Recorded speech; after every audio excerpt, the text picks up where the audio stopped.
저는 제주도에서 17년 정도를 살았어요. 그래서 서귀포와 제주시에서 같이 농사를 지으면서 한의원도 하고 뭐 이렇게 해서 17년 정도를 지내다가 그때 2년이 돼서 생협이 2년이 돼서 지금은 그 아이쿱 자연드림의 그 치유재단을 만들어서 거기에서 이제 집중적으로 지금 연구를 좀 하고 있는데요. 그래서 이제 고혈압, 당뇨부터 어떤 우리 몸의 대사성 질환들을 한번 하나씩 음식이 어느 정도 치료할 수 있는가를, 그러면은 그때 기준이 있어야 되잖아요. 어떤 걸 갖고 할 거냐. 뭐 여러 가지 어제 들어보니까 26,000가지가 있대요. 근데 그 중에서도 지금 많이 하고 있는 것들도 식이요법들을 우리가 다 한번 검토를 해봤어요. 그리고 검토하는 과정에 뭘 봤냐면 한 100년 정도 많은 사람들을 가장 많이 치료한 식사요법은 과연 뭐냐라고 하는 것을, 보통 3년, 5년 지나면 없어지는 것들이 너무 많잖아요. 그리고 거의 식이요법들이 또 시작을 해서 한 1년까지는 효과를 막 줘요. 1년부터 2년까지 데이터가 별로 없어요. 그런 연구 결과가 나와 있는 것들을 우리가 좀 보는 걸로 이렇게 좀 초점을 좀 맞춰봤어요. 그랬더니 2년 지나고 3년 지나니까 별로 없어요. 남는 게. 성공한 게 없어요. 별로. 똑같아요. 비슷해져요. 단지 하나 딱 하면 소식을 한다는 거. 적게 먹었을 때, 그리고 많은 양의 운동을 했을 때 어떤 효과가 나타나는 걸로. 그래서 그거에 대해서 이제 지금은 하고 있는데, 그 가는 과정이, 그 과정에서 제가 체험한 것들을 공부한 과정하고 이런 것들을 한번 나눠볼까 싶어요. 저는 원래 이제 제가 별로 유명 안 해가지고서 이렇게 제 소개하는 것도 앞장에다 하나 이렇게 해야, 그리고 이렇게 장황하게 설명을 해야, 예, 방송국에서 별로 안 부르더라고요. 노력은 참 많이 했는데, 이제 자연의학이라는 것이 무엇인가라고 하는 그런 개념으로 이렇게 접근을 좀 한번 해봤어요. 제가 이제 한의사다 보니까 서양의학적인 방법은 제가 잘 모르고 어떤 큰 틀에서 어떤 흐름이 있는지를 찾아가는 것부터 시작을 했어요. 그래서 자연의학 하니까 이렇게 제가 한번 현대의학과 뭐 서양의학으로 표현하기도 하고 동양의학과 이 대체의학을 포괄하는데, 이 전체를 포괄하고도 남아요. 그리고 여기서 하나씩 밝혀지면 의학으로 들어가는 거예요. 수백 년 동안, 수천 년 동안 이렇게 해서 어떻게 의학으로 들어갈 때는 어떻게 되죠? 연구를 하고 뭐 재현성이 나타나고 학문적인 뒷받침이 되고 하면은 의학으로 들어가요. 이 과정이 계속 지금 이어지고 있는데, 이런 과정을 통해서 보면 자연의학 범위가, 그래서 저는 통합의학은 뭐 자연의학이다라고 이렇게 같이 정의를 내리고 있는데요. 이런 개념을 한번 접근을 해왔어요. 한의학과 서양의학, 그리고 지금 새로 그것도 부족해서 대체의학이라고, 보완 대체의학이라는 것이 나오고, 그 다음에 그것도 부족해. 우리가 하고 있는 것을 그걸 포괄하는 의학이 자연의학이 아닌가라는 생각을 하고요. 일단은 질병이 오는 원인은 다 똑같아요. 뭐 어디든지 요즘은 생활습관이라는 거, 물론 뭐 생활습관 이외에 질병 오는 것도 있지만, 하여튼 크게 나누면 어떻게 보면 이게 이제 동양의학이 나눈 방법이었어요. 음식상, 실정상, 스트레스죠. 실정상, 노곤상, 그 다음에 외감, 바이러스나 이런 세균에 의해서 들어오는 걸 우리가 외감이라고 표현을 했어요. 그래서 그 외감이 들어왔을 때는 어떻게 조치하느냐가 동양의학적인 해결법이었어요. 그리고 이제 요 근래에 오는 병들이에요. 뭐 한 몇십 명밖에 안 돼요. 운동 부족. 제가 또 하나 여기다 넣는 것이 있는데, 지식과잉이에요. 지식과잉. 너무 많이 우리가 지식을 습득해가지고서 지식 함정에 빠져 있어요. 그래서 병 나요. 죽을 때까지 배워야 된대요. 맞아요. 배우기는 해야 되는데 그 배움이 지혜로 나타나야 돼요. 깨달음으로 나타나요. 이렇게 해야만 우리가 진짜 질병을 치료할 수 있는, 저는 힘이 생긴다고 봐요. 똑같은 지식을 똑같이 계속 반복해봐야 한계가 있던 거예요. 한계가. 그래서 이게 무슨 일이냐? 왜 지식이 없어서 치료를 못했을까? 라는 것을 또 저도 궁금했고, 저도 그 함정에 빠져가지고 헤매고 다닌 거예요. 막 돌아다니고 막 수없이 그 과정을 해냈겠더라고요. 저절로 오지는 않는 것 같아요. 그래서 결국은 이런 생활 습관이 우리 몸에 뭔가를 만들어서 뭔지 몰라요 아직은. 그 우리가 포괄적으로 얘기하면은 독서라고 그랬고, 의학적으로 얘기하면은 한의학적 얘기를 하면은 담음이라고 그랬고요. 어혈이라고 그랬어요. 청나라 때에는 어혈이라고 그랬고요. 그 전에는 담음이라고 그랬어요. 지금은 뭐 활성산소라고 그러고, 뭐 체내 독소라고. 언어가 다를 뿐이지 표현은 이런 걸로 해서 몸속에 뭔가 대사산물, 그러니까 비정상적인 대사산물이죠. 생리를 방해하는 어떤 물질들이 생기더라는 거예요. 이런 것이 생겨서 결국은 질병을 만들어요. 다시. 그래서 요것들을 우리가 집중적으로 이렇게 생겼을 때 우리 몸에 어떤 반응을 보일 거냐는 것이 저는 궁금했어요. 이런 것이 나타나면 이걸 어떻게 우리가 알 거냐. 뭔가를 우리가 표현을 할 거란 말이에요, 우리 몸이.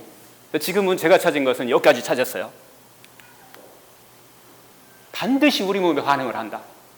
우리 몸이 반응해서 어떤 건가를 이렇게 어디가 약해지면은 그걸 보상하기 위해서 몸이 거기에 적응해가요. 그 적응하는 것을 우리는 지금까지 구조적으로 CT나 MRI를 찍어서 안에 있는 장기를 보는데 초점이 맞췄는데, 저는 반대로 기운을 보기 시작했어요. 이 테스트는 철저하게 기운에 의해서 테스트를 하는 거예요. 이 다리와 이 다리에 힘이 얼마만큼 있느냐를 가지고서 테스트를 했어요. 그랬더니 놀랍게 반응이, 일률적인 반응이 보이기 시작했어요. 이건 니시의학에서 제가 공부를 하다가 진행한 거예요. 지금 100년 만에. 저는 니시의학이 1920년대에 나왔는데 이 자연의학의 총괄이라고 저는 생각을 해요. 그러다가 2000년 이후에 2010몇 년도에 제가 이걸 보고서, 제가 찾은 건 아니고요, 독일에서 이거 하는 것을 제가 보고서, 야, 자연의학이 100년 만에 드디어 하나 뭔가 나왔다. 이 테스트법이 나온 거예요. 오른쪽에 문제가 생기면 오른쪽에 있는 장기가 문제가 생기더라고요. 간이 있잖아요. 간이 오른쪽에 붙어 있잖아요. 그러니까 오른쪽에 문제가 반응이 생겨서, 아까 그런 여러 가지 원인에 의해서 독소가 생겨서 내 몸에 반응이 보이면은 오른쪽에 다리가 약하면 오른쪽으로 삐뚤어지더라는 거예요. 그러면은 나도 모르게 오른쪽이 눌려요. 그러면 간에 뭐가 생길까요? 간을 노곤 만들어요. 피곤하게 만드는 거예요. 그러니까 간에 문제가 생기기 시작해서 결국 운동량이 부족해지고 문제가 생기는 거예요. 근데 간에 질병이 있는 사람들을 계속 다 찾아본 거예요. 병원 안에서 다 찾아보니까 이게 맞아 떨어지는 거예요. 오른쪽에 테스트를 하는데 발가락부터 시작해서 모든 힘을 다 테스트해봐, 오른쪽에 힘을. 그랬더니 오른쪽에 힘이 떨어지기 시작한 것을 볼 수 있어요. 양쪽 중에서. 그리고 좌측에 문제가 오면 좌측에 있는 장기 있잖아요. 예, 심장하고 어디죠? 위장이 거기 있어요. 위가 이쪽으로 밑으로 되는데 이렇게 눌린 거예요, 이렇게. 그래서 위 기능이 약하고 위장 기능이 약한 사람은 전부 다 좌측으로 해서 좌우를 비교해 버리니까 힘의 테스트에서 문제가 오는 거예요. 구조적인 문제가 하나도 없어요. 다 여기도 튼튼하고 다 튼튼한데 테스트하는 방법으로 테스트를 해보니까 이 테스트가 문제고. 근데 아까도 얘기했지만 발가락부터 시작을 해서 쭉 문제가 오면서 얘가 눌리면서 마지막에 이쪽에 있는 우리가 가장 중요시 여기는 흉쇄dol근. 흉쇄dol근 자체의 힘이 테스트를 해보니까 흉쇄dol근 테스트하는 방법이 있어요. 뭐 현대의학적인 방법이 있고 자연의학적인 방법이 있는 테스트를 해보니까 또 흉쇄dol근 쪽에 약한 증상이 나타나요. 나중에는 어디까지 찾아놨냐면 우리 몸이 스트레스를 받았을 때는 어디가 제일 먼저 문제가 올까요? 스트레스 받았어. 어디 문제 올까요? 근육으로 따지면 목 근육이에요. 목을 테스트하고 스트레스를 어느 정도인지 찾아낼 수도 있고, 반대로 생활상의 스트레스가 어느 정도인지를 물어봐서 그 사람을 테스트해보니까 우측에 있는 흉쇄dol근이 약화가 돼 있어요. 그래서 흉쇄dol근이 약화됐는데 놀랍게도 아까는 발에서부터 시작한다고 그랬는데 스트레스 받은 사람들은 얘부터 약화돼요. 그래서 얘가 약해지니까 계속 약해져서 발까지 약해져. 결국은 치료는 반대로 여기를 치료해 주니까 여기를 자연의학적인 방법으로, 이게 마사지라고 표현해도 좋고요, 뭐 상관없어요. 했더니 이 힘이 생기면서 반대로 발 힘이 생기고, 발 힘이 생기니까 균형이 잡혀가요. 그래서 우리가 걸으라고, 그 다음에 걸으라고 해요. 균형을 잡은 다음에 걸으라고 하니까 걸었더니 좋아지는 병들이 되게 많더라. 뭐 이런 것들을 계속 찾아가고 있어요. 결국은 이렇게 삐뚤어졌을 때 반대로 이번에는 이렇게 삐뚤어져 있는 걸 찾아서 증상을 따져보니까 대충 다 맞아떨어져요. 그래서 이제 이게 우리가 이제 제가 체내 독소다 해서 이 독소를 어떻게 해서 해결을 할 건지, 이것은 현대의학적인 방법을 쓸 수 있고요, 한의학적인 방법을 쓸 수 있고, 뭐든지 다 쓸 수 있겠죠. 음식을 쓸 수도 있고요, 스트레스 이완요법을 쓸 수도 있어요. 그렇게 했더니 결국 우리 몸에 밸런스가 마저 떨어지면서 정상적인 대사가 일어나고 좋아지다라고 하는 걸 봤어요. 그래서 첫 번째, 이게 이제 독소 1단계라고 했는데, 이건 이제 한의학적인, 저는 이제 병인론이라고 그래서 병이 어디서부터 오는지 한의학적인 방법을 계속 동의보감을 그렇게 이제 저는 해석을 했어요. 그래서 이제 동의보감 나누는 기준으로 해서 제가 한번, 왜 얘는 수천 년 동안 있어 1600년대에 나온 책이잖아요. 그 전때 있는 것을 다 집대성해 버린 거예요. 근데 그 동의보감 하나하나가 전부 다 구절구절 보면 음식상일 때는 뭘 써라. 처방이 그렇게 나와요. 통치방이 아니에요. 음식상일 때는 소화제를 쓰라는 얘기예요. 쉽게 얘기하면. 똑같은 두통이라도. 그 다음에 칠정상인 경우는 뭐 귀비탕 같은 우리의 스트레스를 풀어주는 약을 쓰라는 거예요. 같은 두통이라도. 이게 달라요. 동의보감 처방은 그 구절구절마다 음식상 뭐 이러이러한 병이 있는데 음식상인 경우, 칠정상인 경우, 칠정은 스트레스예요. 그 다음에 노곤상인 경우, 그 다음에 외감인 경우, 뭐 이렇게 4개로 정확하게 다 나눠져요. 이것도 아닌 경우 우리도 잡병이라고 표현을 하는데 뭐 이렇게 구별이 다 돼서, 그래서 이 기준을 가지고서 한번 나눠 봤어요. 독소 1단계 그 기준에 의하면 아침에 피곤하시고, 우리가 병이라고 생각 안 하잖아요. 뭐 이타 뭐 대변 보고 나왔더니 화장지에 되게 많이 묻어나와. 방귀뀌었더니 냄새가 고약하게 나. 대변 봤더니 냄새가 아주 독한 사람이 있어. 이거 몸속에 뭐가 쌓이고 있다는 거예요. 안 좋은 거예요. 이거 정리를 해야 되는데 이때가 이게 1단계라는 거예요. 2단계에 가면은 이제 그런 것들이 쌓여서 만성피로 뭐 이런 문제들이 이제 오기 시작하는 거예요. 저는 역류성 식도염도 이게 3단계, 4단계 아니고 1단계라고 봐요. 왜냐면 잘 되거든요. 이 음식 치료하면은 역류성 식도염, 의염 이거 치료 정말 잘 돼요. 얘들은 막 이렇게 우리 몸 막 그렇게 심하게 문제 생긴 게 아니라는 거예요. 그래서 이런 쪽으로 해갖고 쭉 안구건조증, 뭐 어제 안과 의사 선생님 만났는데 저것만 치료하면 대박 날 것 같다고 얘기를 하시더라고요. 근데 우리 자연의학적인 방법과 음식 방법 몇 가지 방법만 쓰면 의외로 쉽게 해결되는 게 안구건조증이에요. 그래서 이런 개념으로 가지고서 질환을 한번 나눠봤어요. 여기까지는 우리가 미병이라고 합니다. 병원 가면은 원인 몰라요. 아침에 기상시 필요했는데 원인 알아요? 근데 우리는 알죠. 잠 못 잔 거예요. 숙면을 못 취한 거예요. 쉬어야 되는데 못 쉰 거예요. 그 시간에 쉬었어야 되는데 잠자는 건 쉬는 건데 회복이잖아요. 복구하고. 근데 복구를 못 시킨 거잖아요. 왜 못 시켰을까요? 그게 생활 습관이에요. 삶이 우리가 이렇게 살았어요. 쉬는 스위치를 딱 꺼줘야 되는데 잠자는 것은 못 끈 거예요. 계속 켜 있는 거예요. 그래서 잠잘 때 이 쉬는 스위치만 딱 켜지면 무조건 숙면 떨어져요. 그 방법이 단지 음식만은 아니더라는 거예요. 그 쉬는 스위치를 끄게 하는 것을 우리가 뭔가를 생활 습관에서 찾아야 되는데 의외로 쉬웠어요. 뒤에 이제 계속해서 얘기 드리겠는데, 여기까지는 우리가 미병이기 때문에 검사로 잘 안 나와요.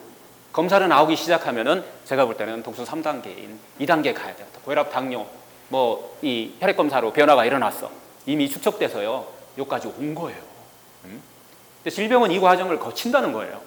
그냥 어느 날 갑자기 4단계로 이렇게 뛰어넘지는 않는다는 거예요.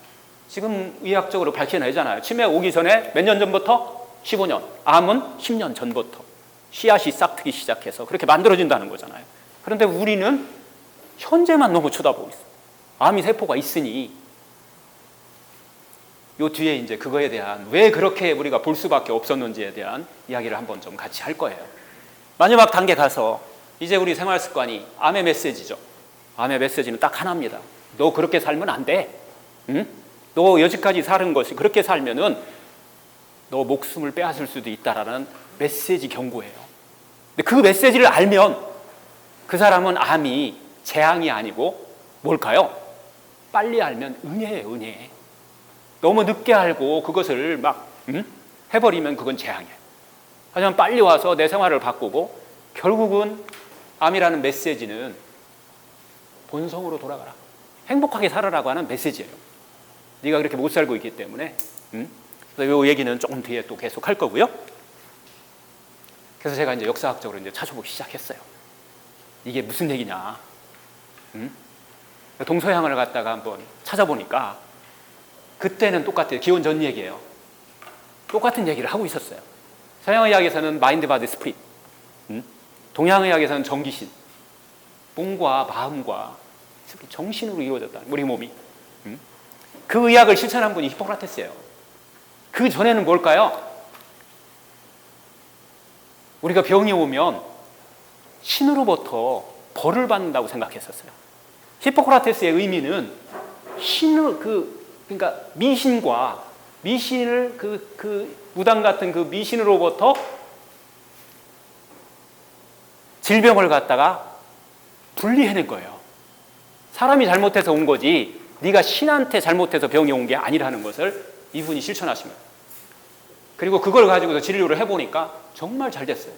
운동 얘기 나오죠. 음식 얘기 나오죠. 뭐 어록 쳐다보세요. 전부 다 음식으로 치료하지 못하는 병은 약으로도 못한다. 뭐 불을 사용해서 무엇을 해야 된다. 뭐 걸어야 된다. 최고의 운동은 걷기이고 최고의 양약은 웃음이다. 웃어보세요. 그냥 치료된다는 거예요.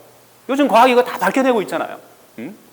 반대로 좋은 일이 있어서 웃는 것보다 내가 웃었더니 뇌가 참 멍청해요. 착각한다는 거예요.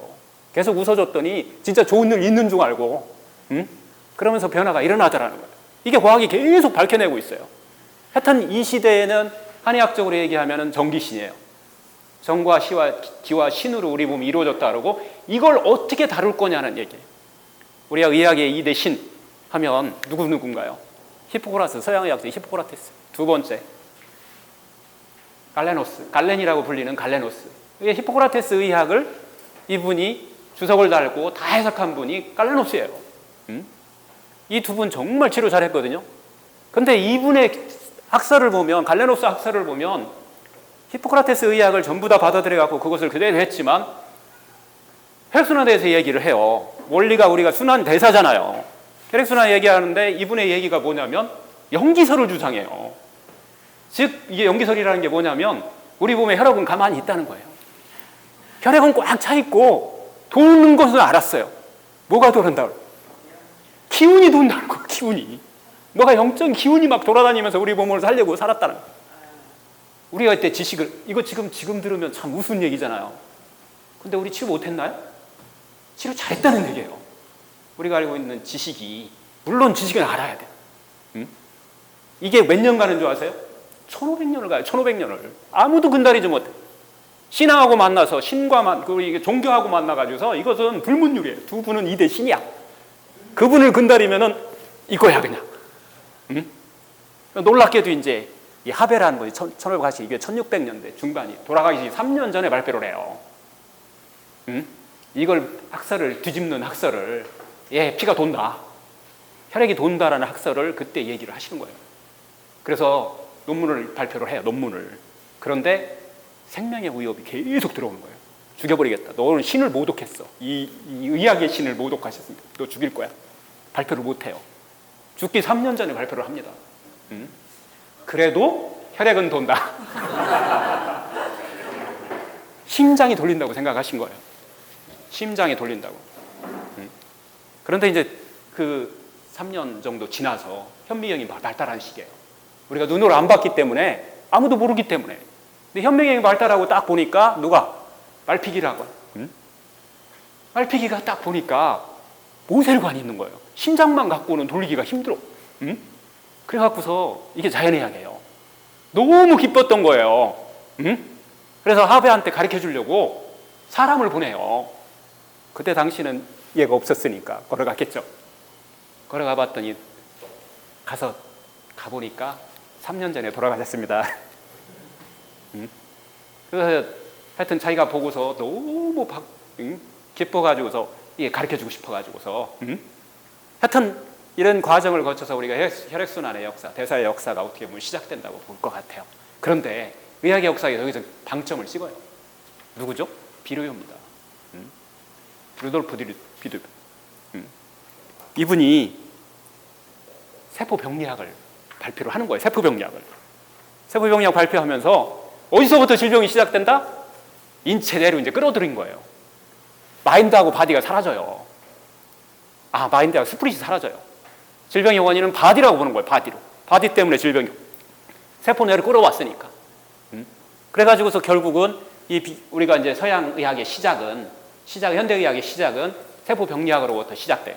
근데 재밌는 것은 이분이 뭐 하시는 분이냐면 뮌헨대학교인가 무슨 대학교의 교수신데 이분은 원래 이런 뜻으로 얘기한 게 아니에요.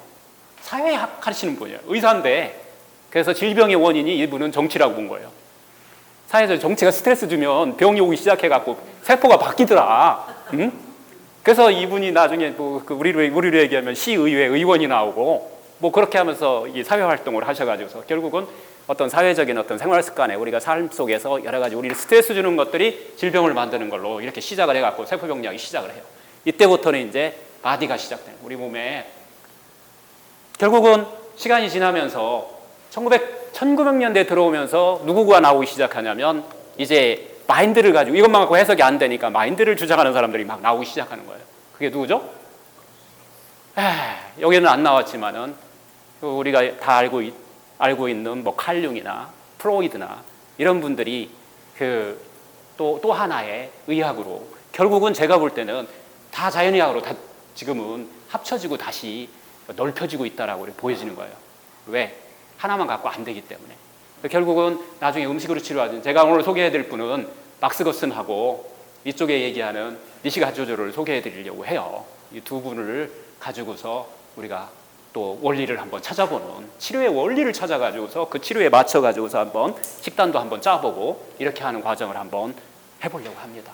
그리고 또 한 분은 제가 제일 좋아하시는 콜린 캠벨이라고 하는 분을 제가 마지막에 또 소개를 해드릴 거예요. 이분들이 음식을 갖고 어떤 또 연구를 했고 어떤 치료를 했는지 같이 한번 보면서 한번 과정을 보도록 하겠습니다. 제일 궁금한 거죠. 무엇을 먹으면 과연 병이 좋아질 것인가. 제가 이제 병원을 만들고 그 꼭대기층 한 층을 여기에다가 이제 전념을 했어요. 그래서 전혀 뭐 어제부터 얘기 나온 얘기지만은 이게 처음부터 끝까지 돈이 안 되는 얘기예요. 돈이 되면은 이게 자연학으로부터 멀어져. 그러니까 이유는 이제 조금 있으면 알아요. 왜 그럴 수밖에 없는지. 하여튼 이거 얼마 주면 사람들이 올까요? 제가 수없이 많이 하지만은 밥값 이상 받으면 사람들이 오기가 지금 쉽지 않아요. 이런 이제 식단을 계속 한번 찾아가 봤는데 이 식단이 나오기까지 과정을 한번 또 보도록 할게요. 결국은 제가 찾은 것은 아까 이제 처음에 서두에서 시작했지만은 정말 치료를 한 거 10년이 되고 20년이 돼서 치료를 한 것은 뭔가를 찾기 시작한 거예요. 그랬더니 동양 쪽에서는 가츠조 선생님만 시작한 니시의학이 제 안테나에 걸렸어요. 제 안테나에 걸린 것은 여기서 찾았어요. 제가 딴 데서 어떻게 붙여요 그걸. 이 자연의학회에 조병식 원장님도 계시지만은 우리 문찬희 회장님이 하는 통합의학 암학회 이곳에서 저도 이렇게 강의를 들으면서 거기서 암을 치료할 수 있는 식이요법이 있다라고 해서 번뜩했어요. 제가 머리가 되게 나쁜데 하나 좋은 점이 있어요. 물고 들어줘. 그래갖고 당장 한번 시작해가지고서 그 전에 듣기는 했는데 확신을 못 가졌었어요. 그런데 확신을 딱 갖는 순간 우리 의료진을 제가 데리고 일본의 센터에 갔어요, 직접.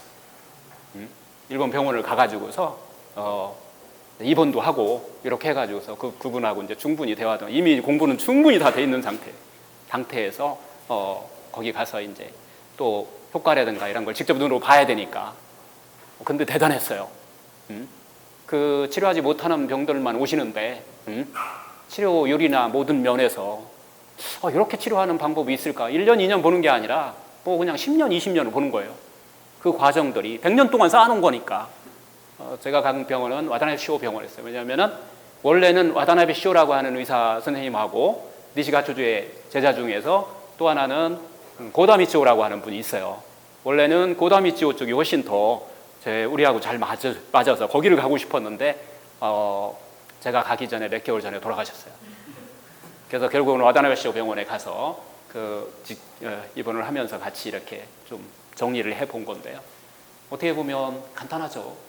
이게 정리한 지식의 자연, 이게 다요, 다. 이렇게 말하면 돼요. 너무 쉽잖아요. 뭐 채소 많이 먹으라는 얘기예요. 근데 여기서 좀 깊숙이 들어가면 사람마다 얼마나 먹으면 될까요? 언제 먹으면 될까요? 이것이 영도.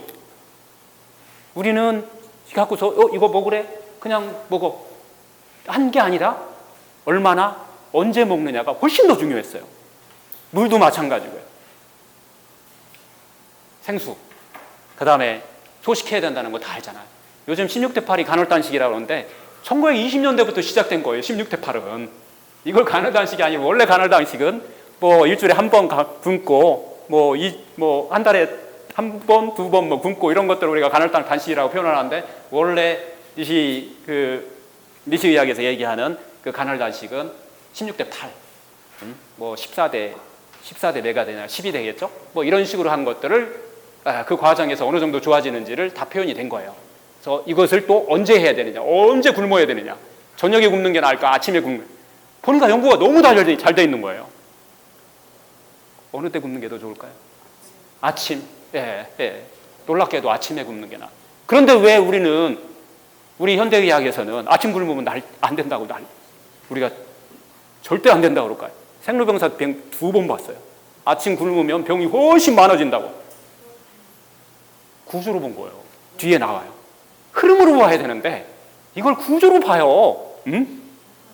자꾸 그걸 과학적으로 풀어서 본단 말이에요. 뒤에 이곳은 또 조금만 더 하고. 하여튼 이때 비타민C 먹여요. 1920년대. 요즘 비타민C 메가도스를 해야 되느냐, 무엇을 해야 되느냐 말이 많더라고요. 의학적으로 따져보면 되게 다 맞는 얘기예요. 근데 이 얘기도 1920년도에 했기 때문에 답이 여기 있어요. 100년 동안 한 거니까. 하여튼 그렇게 하고 반드시 이것만 해서는 냉증에 빠져버려요. 이 생채식을 먹고 생수를 먹고 이렇게 해버리잖아요. 초반에 제가 제일 힘들었던 게 그래요. 이렇게 했더니 냉증에 빠져버려요. 대사가 안 일어나요. 그러면서 막 차갑게 만들어, 우리 몸이. 더 문제가 와요. 이거보다 더 중요한 게 이 뒤에 만드는 모세혈관 운동이에요. 이 운동을 잘 분석해 보시면 동맥을 운동시키려고 하는 만들어진 운동이 있고 정맥을 운동시키려고 운동이 있는데 모세혈관을 운동시키려고 하는 것은 현대가 별로 없어요. 근데 얘는 철저하게 모세혈관을 운동시키고 나머지 운동을 뭐 요가를 해라, 걸어라 이런 식으로 해석을 해갖고 나가더라고요. 하여튼 정맥과 동맥과 모세혈관을 각자 운동시켜야 된다는 것이 그래야만이 대사가 일어나야만이 얘네들을 에너지화 시켜갖고 쓸 수 있는 힘이 생기고 이 흐름이 좋아져갖고서 적게 먹어도 소식해도 우리가 병을 치료할 수 있는 힘이 생긴다는 거예요. 그런데 저도 처음에 오해를 하고 잘못했던 거예요. 얘만 자꾸 막 그냥 운동을 하라고 막 안 해. 얘는 시키면 막 강제로 시키면 해. 근데 효과가 별로 안 나. 나중에 보니까 그런 운동들이 다 됐을 때 정상적인 대사가 이루어지고 이거 하루에 몇 칼로리인 줄 아세요? 제가 만드는 처방이 그렇게 만들어요. 하루에 700칼로리, 900칼로리, 1100칼로리, 1300칼로리, 1700칼로리. 일반인들을 대상으로 해서는 아까 있는 독소 1단계 같은 경우는 1700칼로리를 하고 나머지는 진짜 질병이 있으면 점점 칼로리를 줄여야만이 더 효과가 더 뛰어났어요. 700칼로리를 먹고서 1년을 살았는데 안 죽더라고요. 우리 병원 제 요양병원 하잖아요. 요양병원 법규상 누워 계신 분 기초대사량 몇인가요? 남자애들 좀 다르기는 하지만 1300칼로리 안 주면 법적으로 걸려요. 그런데 놀랍게도 저도 이제 이거 다 체험 직접 해요. 하면서 저는 750을 갖고 시작해서 700 정도를 갖고 시작해서 1년 동안 해봤는데 죽기는커녕 너무 기운이 생생해져요. 그것 때문에 다시 하고 싶은 거예요. 머리도 맑아지고 뭐 너무 좋은 거예요. 기운도 반대로 생기고 막 에너지가 막 더 생겨요. 700을 먹었는데 죽었어야 되잖아요. 그래서 저 일본에 가서 저 궁금했어요. 그랬더니 거기는 200만 먹고서 20년을 산 사람이 나타났어요. 녹즙만 먹고 20년을 사는데 빼샥 마를 줄 알았어. 놀랍게도 포동포동해요. 침 놓는 사람이었어. 침구사더라고. 일본의 침구사 어떻게 해야 되는지 모르겠는데 침 놓는 사람인데 기운이 막 에너지가 넘쳐. 점심 때 녹즙 이거 한 그릇만 먹고 산다요. 20년 동안. 우리 몸이 그래서 신비한 거예요. 정말 신비해요. 아까 얘기했지만 구조적으로 봤을 때는 우리가 흐름으로 볼 거냐 구조로 볼 거냐 상당히 중요해요. 구조로 볼 때는 1300 안 먹으면 절대 안 됩니다. 우리 몸은 큰일 나요. 그런데 흐름으로 보면은 적게 먹어도 소식해도 전혀 관계없다. 이 이유가 이제 뒤에 쭉 다 나와요. 왜 그게 가능한지. 과학은 그걸 밝혀내는 게 과학이라고 생각이 들어요. 예, 이게 이제 바로 우리가 얘기하는 거순요법이에요. 서양에서 만들어졌어요. 서양은 이 거순요법은 철저하게 구조를 보고 들어가요. 두 개가 달라요. 얘는 이쪽은 구조를 치료하려고 들어가고 얘는 흐름을 조합해갖고 구조를 개선시키는 거고 처음부터 구조를 보고서 들어가요. 이분은 의사고 닥터고 이분은 자연의학 하시는 분이기 때문에 그럼 시작이 그렇게 돼요. 그러면서 이것도 너무 쉽죠. 여기 철저하게 유기농 먹으라는 거예요. 얘는 유기농 안 먹어도 된다는 얘기예요. 흐름이 좋으면 내 몸 안에서 다 한다. 여기는 유기농 안 먹으면 큰일 나요. 여기는 철저하게 유기농을 안 먹으면 질병 자체가 치료 안 되니 유기농은 100%야. 일단은 그 다음에 여기 이제 사과 당근 주스 포함해서 과일 주스 하면은 오렌지 주스까지 하면은 하루에 13잔 240cc 3120cc를 계속 먹어가지고 채우라 이거야. 꽉꽉 채우고 그래도 부족해. 그래서 밥 먹을 거 먹습니다. 다. 또 샐러드도 먹고 뭣도 먹고 반찬도 다 먹어요. 그래서 제가 궁금했어요. 야 이렇게 먹으면 우리 죽을 건데 동양 사람이 이거 궁금하잖아요. 궁금하시죠? 가봤어요. 그래서 제가 미국에 갔어요. 이해가 되더라고요. 걔네들은 우리보다 평상시에 2배 정도가 더 먹더라고요. 그러니까 이 정도 먹어도 문제가 안 생겨요. 근데 우리는 얘네들이 시키는 대로 먹었다가는 과식이 돼가지고서 제가 이걸 가지고서 저도 3년 했어요. 병원에서. 내가 어느 정도 질병까지는 다 돼요. 이것도 돼요. 당뇨 고혈압 정도는 3단계 독소 3단계까지 되더라고요.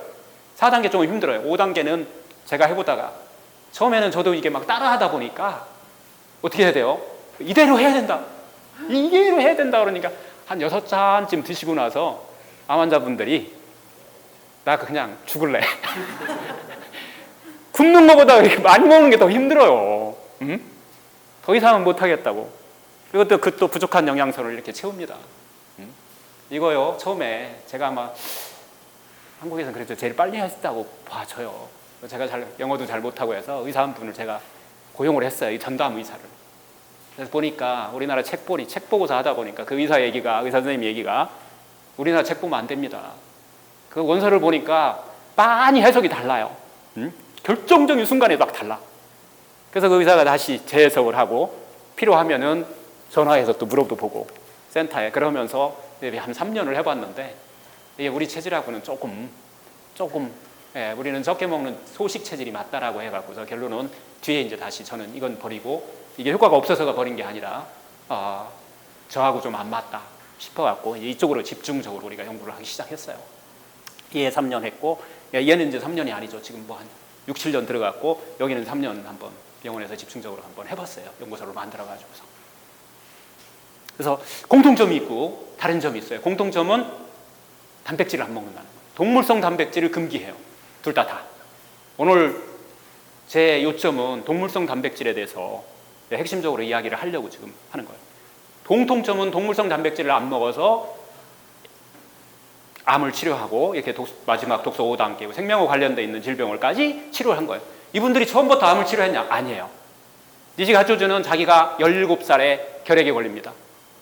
자기 결핵을 치료하면서 놀라워요. 둘이. 나는 공통점이에요. 자기 결핵을 치료하면서 이 식이요법을 완성해 가요. 그러면서 다른 사람한테 했던 게 똑같은 재현 반응이 똑같은 반응이 계속 나타나야 되죠. 어떤 사람은 나타나고 어떤 사람은 안 나타나고가 아니라 그렇게 했을 때는 유사한 비슷한 반응들이 다 나타나가. 그렇게 함으로써 이게 의학으로 자리를 잡기 시작하고요. 마찬가지예요. 거순요법은. 거순요법은 막스 거슨 박사가 시작을 했는데 독일이잖아요. 유태인이고. 왜 이분이 유명해졌냐면은 이분은 누구의 주치의냐면은 슈바이처 박사의 주치의예요. 그 부인의 결핵을 치료해줘요. 그때 당시 결핵은 그냥 사망이 안 봐도 더 무서워요. 놀랍게도 여기가 자기 결핵을 17살에 죽는다고 했던 사람이 결핵을 자기 식이요법으로 가지고서 살아났고 여기도 마찬가지로 83명의 결핵 환자를 치료해요. 그런데 82명이 완치를 합니다. 그러면서 뒤에는 이제 뭐 다양하게 써먹어요. 슈바이처 박사는 관절염 체격이 있으시잖아요. 돌아다니시고 하니까 관절염이 있는데 관절염을 또 이 거스요법을 가지고서 치료를 해줘. 이런 과정들을 가지고서 결국은 우리가 식이요법이 식사요법이 이 병은 식사요법이 다르고 이 병은 뭐 이게 다른 게 아니라 근본적인 우리 몸의 대사를 길러줬더니 대사를 흐름을 좋게 해줬더니 우리 몸이 스스로 알아서 치료하다 자기 치료력이 좋아서 치료한다는 것이 핵심이에요. 아까 시간에 저 깜짝 놀란 얘기를 했어요. 부회장님. 네.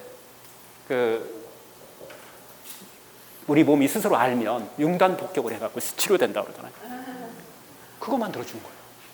스스로 융단 폭격 만들어 스스로 치료하게끔 만들어줘. 그 힘이 최고라는 거예요. 다른 점이 있죠. 다른 점. 이 두 개가 다른 점이었어요. 얘는 철저히 무염식, 얘는 소금 마음껏 써라. 두 개 다 좋아져요. 그럼 소금이 타겟이 아니랬다는 거예요. 공통점은 단백질 먹지 말라는 것은 공통점. 그런데 식물성 단백질 아니에요. 다 식물성 단백질을 마음껏 먹으라 해요. 네, 동물성 단백질을 줄여라고 하는 것이 핵심이에요. 그리고 뭐 해독하기 위해서 관장했다는 것도 이쪽은 커피를 썼고 이쪽은 마그미를 썼어요. 이것도 철저하게 제가 볼 때는 동양적인 사상과 서양 생각이 다르기 때문에 이렇게 나왔어요. 둘 다 효과 비슷합니다. 어떤 걸로 해도 상관없어요. 둘 다 효과는 나오더라고요. 요거 하다가 커피 관장을 시켜도 효과가 떨어지는 게 아니라 어떤 때는 더 잘 나와요.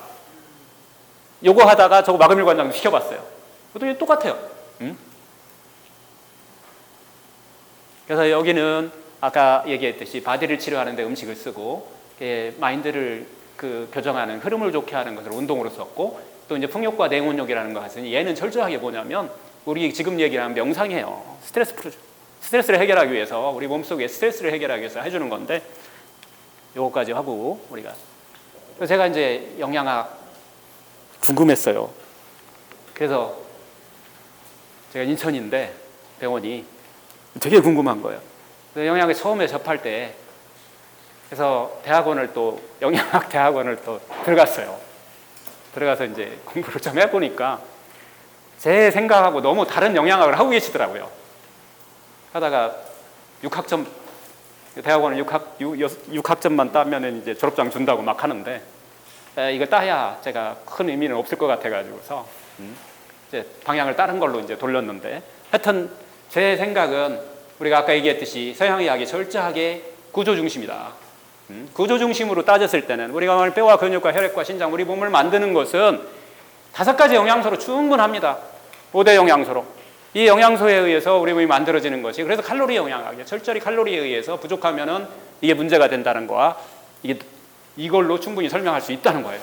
그런데 동양의학적인 아니면 자연의학적인 방법을 할 때 이걸로 해석이 안 돼요. 흐름이 더 중요해요.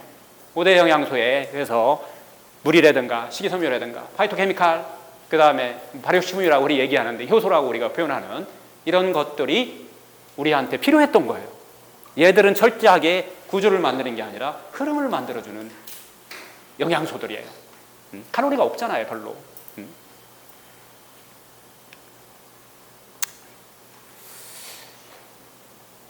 이게 이제 장단점이 있어요.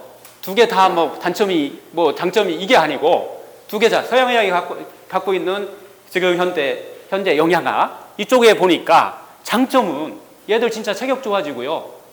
우리가 흔히 얘기하는 뒤에 나면 빈곤병을 치료합니다. 빈곤병을 치료하는 시대에 이게 딱 맞아요. 이걸 맞춰서 주면 칼로리 많이 주고 단백질 많이 주고 뭐 이렇게 하면은 이게 딱 맞아요. 체격 좋아지고 수명 연장되었어요. 우리 다 지금 인정하잖아요. 연장됐잖아요. 조선시대 왕 그렇게 했어도 그 당시 잘 먹은 왕들도 있겠죠. 그런데 최고 많이 산 사람이 정조잖아요. 나머지는 다 50대예요. 평균 51세인가 그렇더라고요. 하여튼 이 전체적으로 봤을 때 영양소가 충분히 들어가면 체격은 크게 해주지만은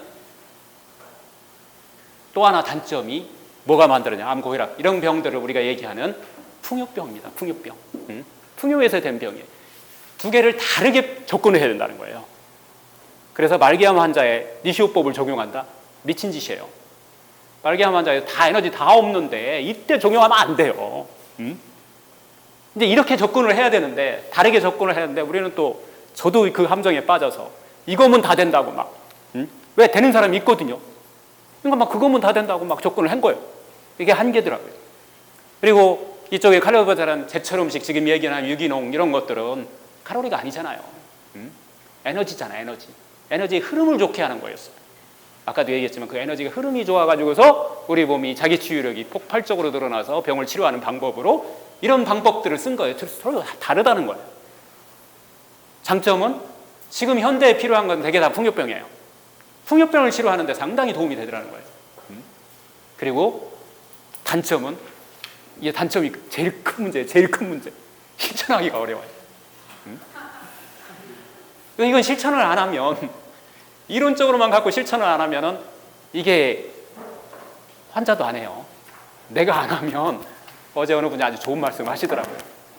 내가 안 해보잖아요. 환자가 다 알아요. 그래서 저도 이제 막 실험하면서 단식도 뭐 막 길게는 막 20일씩도 한번 해보고 병을 치료하려고 하는 게 아니라 어떤 반응을 보이는 거예요. 제 몸에다 막 실험도 해보고 또 막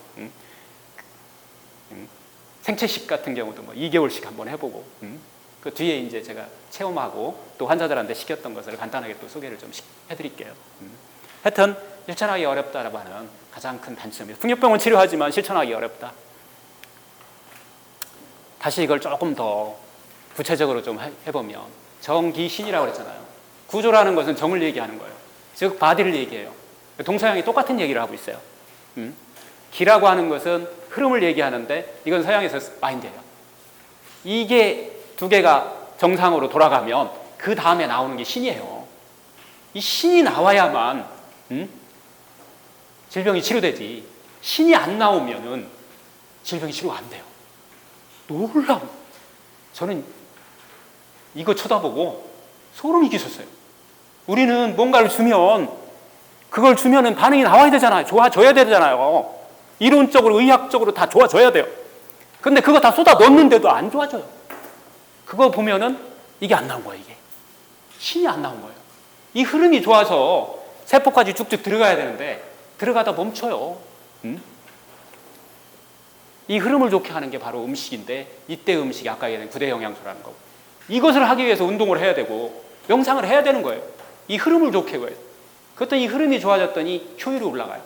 산소도 충분하게 공급되고 우리는 산소를 공급하기 위해서 호흡을 해야 된다라고 막 여러 가지를 쓰는데 그거보다 우리 몸 안에서 스스로 알아서 이렇게 정리가 되더라고요. 이런 과정을 거쳐가지고서 결국은 세포가 행복해야만이 건강해지지. 건강해야 세포가 행복해지지 않는다는 거예요. 우리가 막 세포를 건강시키려고 막 별짓을 다 해도 세포가 행복하지 않으면 건강을 돌려주지 않더라는 거예요. 어떻게 하면 세포가 행복하게 하는지 이걸 찾는 과정이 저는 자연의학이라고 봐요. 그 중에 음식이 들어가 있고요. 그래서 음식 치유 원리는 왜 이게 이런 것을 먹었는데도 우리가 생각하는 수많은 영양소와 이런 걸 먹어야만이 질병이 좋아지는데 왜 이렇게 먹었는데도 우리가 질병이 치유되는지 이건 이제 혈액순환적으로 우리가 한번 저희가 해석을 한번 해봤어요. 그랬더니 우리가 생각하고 있는 것은 동맥과 정맥을 위주로 해서 모든 게 이루어져 있어요. 근데 마지막에 세포로 들어가는 것은 뭐죠? 모세혈관을 통해서 들어가잖아요. 모세혈관 역할이 상당히 중요하더라. 이 안에서 요즘은 인슐린 저항성 얘기 나오고 모세혈관 통과해서 세포로 못 들어가는 거잖아요. 당이. 그런데 그 안에 인슐린이라는 호르몬이 열쇠를 못 여는 거잖아요. 우리는 열쇠 못 연다고만 생각했지 이 흐름이 안 좋다는 생각을 못 해요. 흐름이 좋으면 열쇠 열으라고 안 해도 지가 알아서 다 들어가요. 다 태워요. 미토콘드리아가 다 태워서 흐름이 차단되니까 인슐린 저항성이 생긴 거예요. 흐름을 좋게 해보니까 인슐린 저항성이 그냥 뻥 뚫려버려요.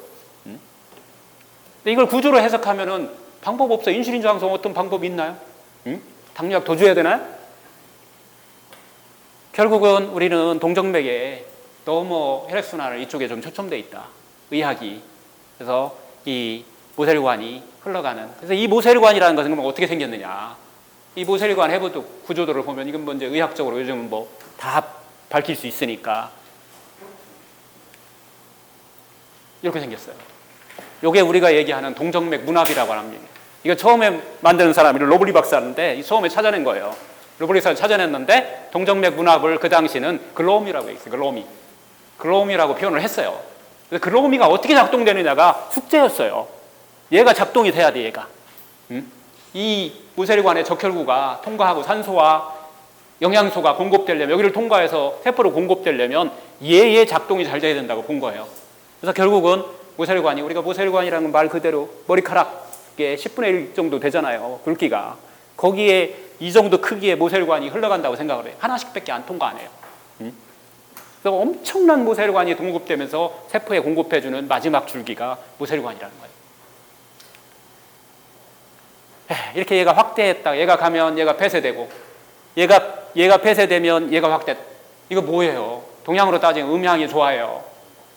서양적으로 얘기하면 자율신경이 좋아해요. 스트레스 받으면 얘가 고장나요. 어떻게 고장나요? 스트레스 받으면 이렇게 꽈져요. 여기다가 이렇게 꽈져 있는데 영양소 아무리 놔보세요. 이게 공급되겠어요? 인슐린 저항성 생겨버리죠. 당뇨 문제가 생겨버린다는 거예요. 이런 과정들이 어떻게 보면 혈액순환과 구조와 어떤 정신적인 면, 스트레스와 관계들, 뭐 이런 것들이 여기서 의학이 계속 밝혀내고 있는 것 같아요. 조금 더 구체적으로 봤어요. 이게 1920년대 이 얘기를 해가지고 저는 이것도 마찬가지로 소름 끼쳤어요. 그때 당시, 지금 이제 현대의학이야, 분자생물학이나 뇌신경과학에서 이걸 지금 밝혀내고 있더라고요. 1917년도에 뇌신경과학, 누군가요? 그분, 제가 이름을 잊어버렸는데, 신경가습성 원리를 얘기하시고 노벨의학상 받으신 분 있는데, 그분 책을 제가 한번 또 막 뒤져봐 봤더니, 이걸 해석하고 있어요. 결국은 원래 우리에 있는 마지막 모세혈관은 의식신경과 무의식신경이 75대 25도로 분포되어 있다고. 뭔지를, 이렇게 분포되어 있는지 뭔지는 모르지만은 이 치료하는 사람들은 알고 있었다는 거예요. 자연의학을 하는 사람들은. 아직 밝혀지지 않았지만 의식신경과 무의식신경, 모르는 신경이 있다는 것을, 왜 이게 뭔가를 모르는데 얘가 펌프질하고 있어 음양이 좋아하고 있다는 거예요. 보니까 고장난 사람은 50대 50이야. 25를 무의식신경 25 잠자고 있는 거예요. 그래서 의식신경, 우리가 알고 있는 자율신경 포함해서 모든 신경계를 의식신경이라고 하면은 이게 무의식신경이에요. 25%의 무의식신경이 작동해가지고서 우리 몸이, 그때는 동물신경, 식물신경 이렇게 표현을 했는데 지금 표현하면 결국은 우리가 정말 난치병을 치료하려면 무의식신경 25%를 잠자고 있는 그 신경을 깨쳐야 된다는 거예요. 어떻게 깨쳐야 되느냐? 이게 핵심이었어요. 음식을 갖고도 깨칠 수 있고, 명상을 가지고 깨칠 수 있고, 뭐 운동을 갖고 깨칠 수도 있어요. 그리고 그 이제 신경가습성은 해마가 이제 기억과 단기 기억과 장기 기억을 통해서 이런 것들을 계속해서 축적하고 있다는 과정들을 보여주는 건데요. 저는 또 이제 요거 하고서 잠깐 우리 쉬었다 하자고요. 이걸 보면서 왜 암 환자들이 두 가지예요. 제가 찾다 이제 음식으로 찾다 이게 한계를 느낀 거예요. 막 먹어라, 해라, 뭐 했는데도 안 좋아지는 사람 왜 안 좋아질까? 뭐 저쪽에서는 해서 좋아졌다는데 왜 나는 안 좋아질까? 내가 뭐 잘못했나? 그 구조적인 잘못했는지 그걸만 쫓아다녔는데 어느 날 이 과정을, 제가 이거 쓰는 과정을 쭉 보면서 이런 문제를 하나 발견했어요. 삶이 신명나지 않으면 안 열려요. 유전자까지 안 간다는 거예요. 영양소 보고 걔가 열어야 거기까지 가서 후속유전화 가셨잖아요. 그 흔적이 남아있단 말이야. 그 흔적을 지워줘야 되는데 영양소가 가든지 산소가 가든지 계속 들어가서 유전자까지 열린 유전자 속에 들어있는 것. 유전자는 여러분 어디 속에 들어있어요? 세포 속에, 세포 구성물이지만은 핵이라는 또 하나의 엄청나게 중요한 기관이잖아요. 거기까지 뚫고 들어가서 그걸 다 흔적을 지워줘야 되는데, 그래서 그 다음에 딸 세포들한테 전달을 안 해줘야 못 들어가는 거예요. 거기까지. 그래서 무의식신경이 해결 안 되면 결국은 인슐린 저항성이 생길 수밖에 없다는 거예요.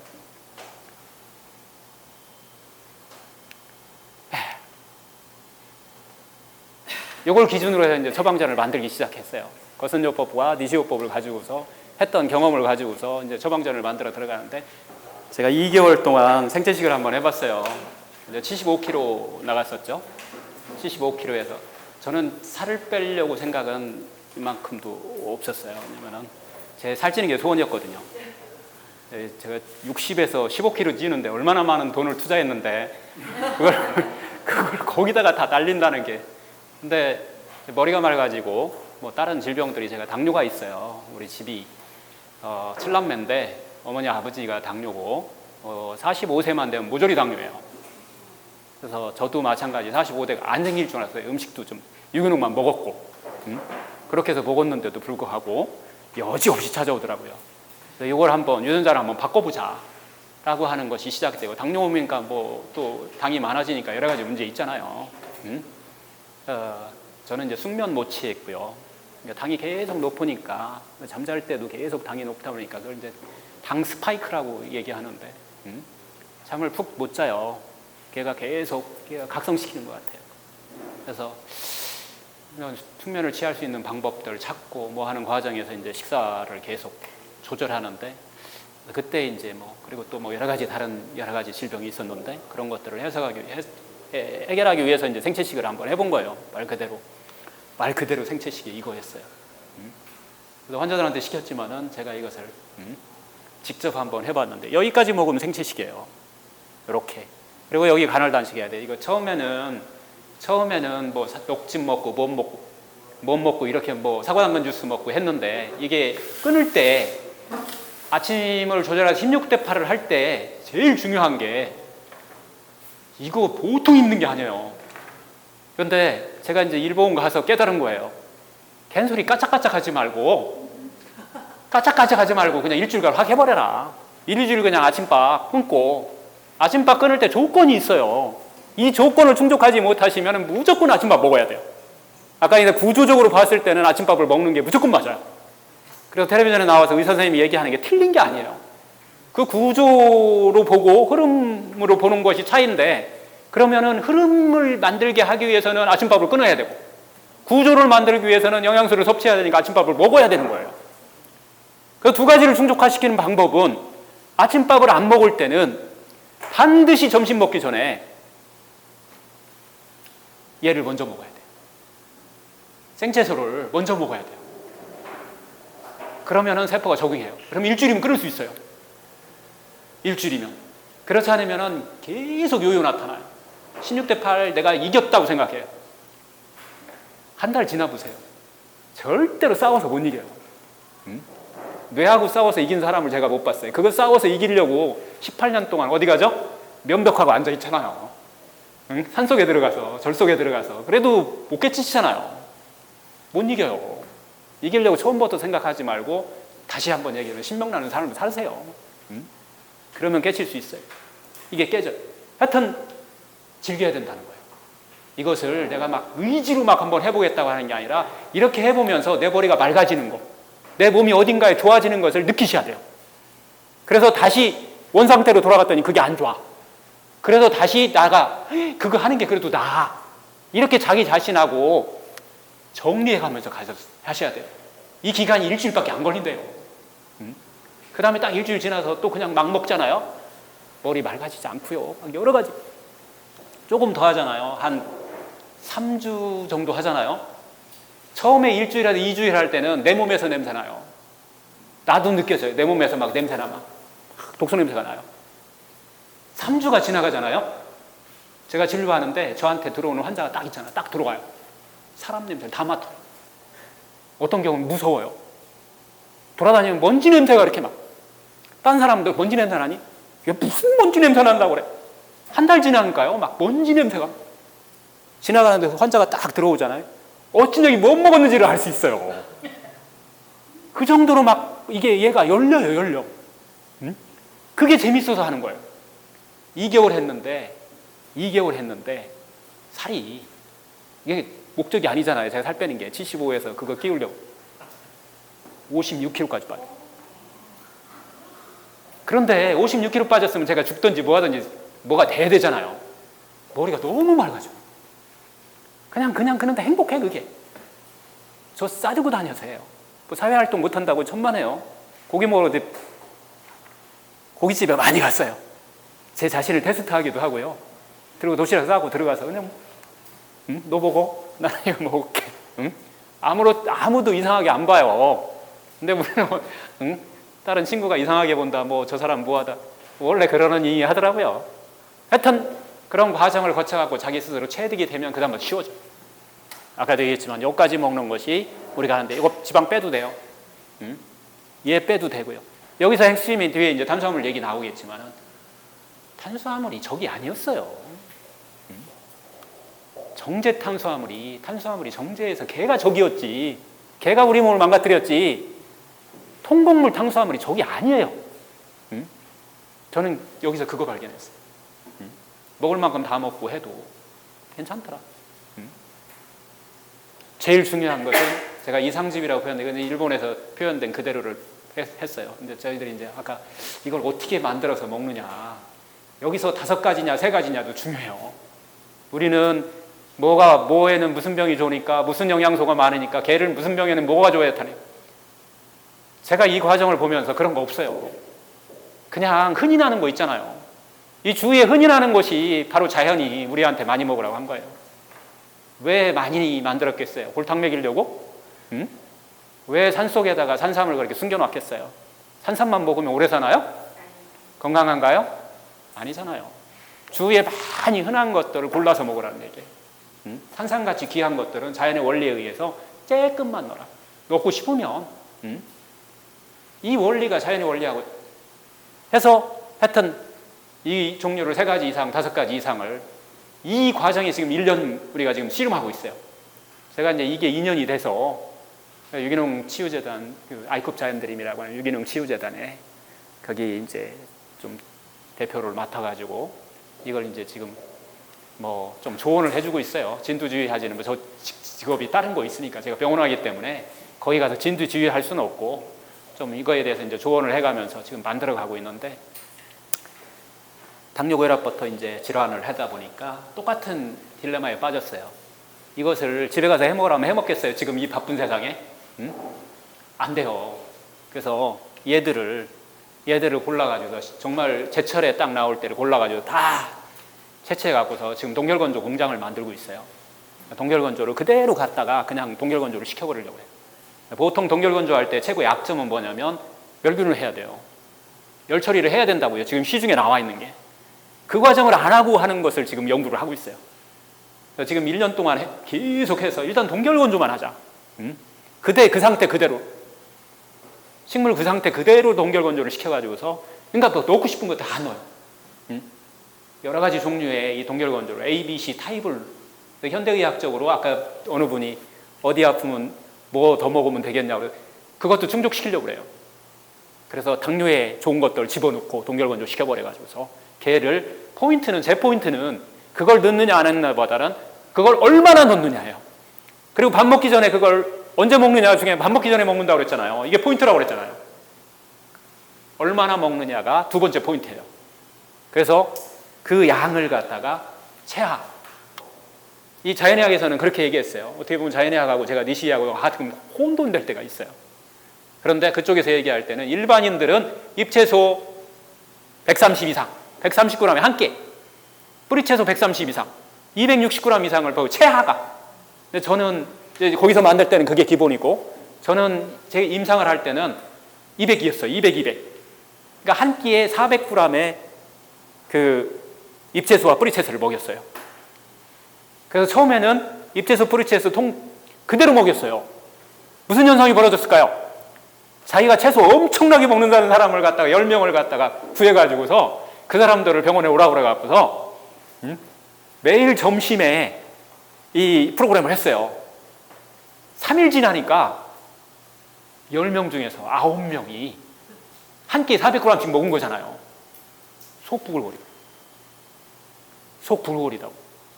못 먹겠다고. 채소를 잘 먹겠다 하는 사람. 뭐 몇 명은 그냥 바로 그날 속 부딪혀가지고서. 그러면 어떻게 해야 되나요? 계속 먹으라고 해야 되나요? 아니면 어떻게 하면 되나요? 주스로 만든. 여기는 그렇게 막은 거예요. 그런 경우는 우리 안에 장내미생물하고 한 게 있다는 거 다 아시잖아요. 주스로 만들어가지고 섬유소를 빼주는 거예요. 그래서 충분히 먹어서 얘가 적응되면 놀랍게도 아이들은 100% 했어요. 100 이상 못 먹어요. 100, 200 이상 먹지를 못해. 배 아파서. 그런데 우리 엄마는 뭐라고 그래요? 채소 먹으라 그러면은 꾀병하지 말고 먹어. 진짜 아파요. 그래서 결국은 갈아 먹어야 되는 이유가 많이 먹기 위해서 갈아 먹어요. 근데 여기는 제가 이상즙이라는 것은 완전히 믹서기로 갈아버리는 거예요. 주스는 뭘로 가는 건가요? 녹즙기로 가는 거예요. 슈롬 몇 개 있죠? 그런 그 즙을 만들어. 얘도 못 먹으면 그거부터 시작을 해야 돼요. 그렇게 해서 내 몸을 조금씩 적응시켜 가지고서 나가. 효과는 비슷해요. 니시오법에서는 이 이상즙이라 섬유소가 들어가 있지 않은 걸 먹으면 그것은 니시오법 아니라고 주장을 하더라고요. 그런데 고다미치오 선생님이 그것도 니시오법이다라고 해서 해보니까 큰 차이가 없어요. 놀라워요. 우리는 섬유소가 엄청난 걸 치료한다고 했는데 녹즙을 써도 비슷한 효과가 나온다는 거예요. 이게 자연물이라는 게 정말 엄청난 것 같아요. 그래서 그냥 하나 팁을 드린다면, 영양소 팁을 드린다면, 뿌리채소의 왕은 당근이에요. 무조건 당근 넣어요. 잎채소의 왕은 케일이에요, 케일. 다양한 미네랄과 다양한 비타민 이런 것들이 들어있기 때문에 그 두 개를 기본으로 깔고 제가 만들어요. 다 만들었어요. 그렇게 해갖고서 A, B, C, D 난 해가지고서 지금은 자연드림 생협이죠, 거기가 모여있는 곳들인데 그런 데서도 이제 집중적으로 그걸 만들어가지고 시제품은 안 나올 거예요. 왜냐하면 그게 식품으로 나오는데 멸균 처리가 안 돼 있기 때문에 대다수한테 그냥 팔 수는 없어요. 프로그램 참여자들한테 음식으로 제공됩니다. 집에 갈 때 프로그램 참여한 사람들만 계속 제공해주는 쪽으로 지금 만들어가고 있는 것 같아요. 경영은 제가 관여하지 않기 때문에 하여튼 모르겠는데 하여튼 그런 식으로 해가지고서 지금 이것을 해결해가지고서 지금 한 프로그램 300명째 했어요. 지금 되게 많이 했죠. 우리가 지금 11월부터 했는데 11월부터 지금 몇 월이죠? 5월이죠. 근데 지금 3월부터인가 2월부터 코로나 때문에 코로나에도 했어요. 마스크 쓰고 했어요. 10명도 하고 20명도 하고 금, 목, 금, 토, 일 해가지고서 지금 시작은 당뇨고혈압을 시작을 했어요. 그렇게 해서 계속해서 3개월 관리를 해주고 있어요.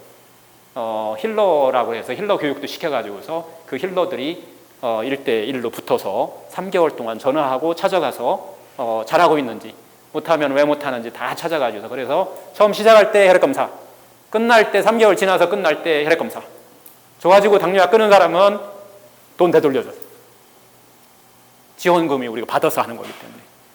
그래서 열심히 해가지고서 완전히 제대로 열심히 했다면 약 못 끊어도 일정 부분 피드백 되돌려주는 이런 제도를 통해서 계속해서 지금 해나가는데 한 300명 했는데 제가 어제 통계를 보고 왔어요. 어제 계산해서 나왔는데 한 약 끊은 사람이 한 반 정도 되더라고요. 놀랍잖아요. 근데 지금 만족 못 해가지고서 70% 올리라고 해가지고서 아주 그때 방법은 있어요. 그때 올릴 때 어떻게 하면 더 올릴까요? 예덜량 늘리고요. 예덜량 줄이면 무조건 올라가요. 대사가 좋아진다는 거예요. 이런 과정을 거쳐가지고서 탄수화물, 단백질, 지방 다 먹어야 되는 거 맞아요. 근데 이제 이걸 몇 % 먹어야 되는 거 계속 과학이 밝혀내는. 그 전까지는 우리가 3만 전에는 이렇게 먹었어, 조선시대에는 이렇게 먹었어 막 하는데 이걸 이제 우리가 밝혀내야 돼요. 그런데 영양학은 어느 정도는 밝혀냈어요. 탄수화물 60%, 뭐죠? 단백질 몇 %예요? 곤장량. 세계 영양학회 곤장량 10%, 지방 30%. 이 곤장량으로 이미 교과서는 본 거예요. 교과서 그게 어떻게 만들어졌는지 뒤에 제가 좀 이야기해 드릴게요. 그 곤장량이 어떻게 해서 만들어졌는지. 근데 우리 그거 못 지켜요. 탄수화물의 핵심은 아까도 얘기했지만은 정제냐 통곡물이냐. 요게 핵심이지. 어떻게 보면 양보다도 그게 더 중요했다. 그다음 나머지는 그냥 부식으로 이렇게 먹여요. 거기 가면 해조류 많이 나오고요. 고기도 가끔 나오기도 하고요.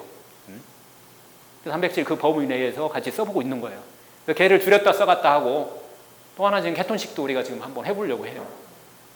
왜냐면 그것도 1920년대에 나왔죠. 케톤식이에 어린이 전간 그걸 전간증이라고 우리가 얘기하는데 간질 비슷한 이런 증상인데 그 어느 대학에서 지금 하고 있어요.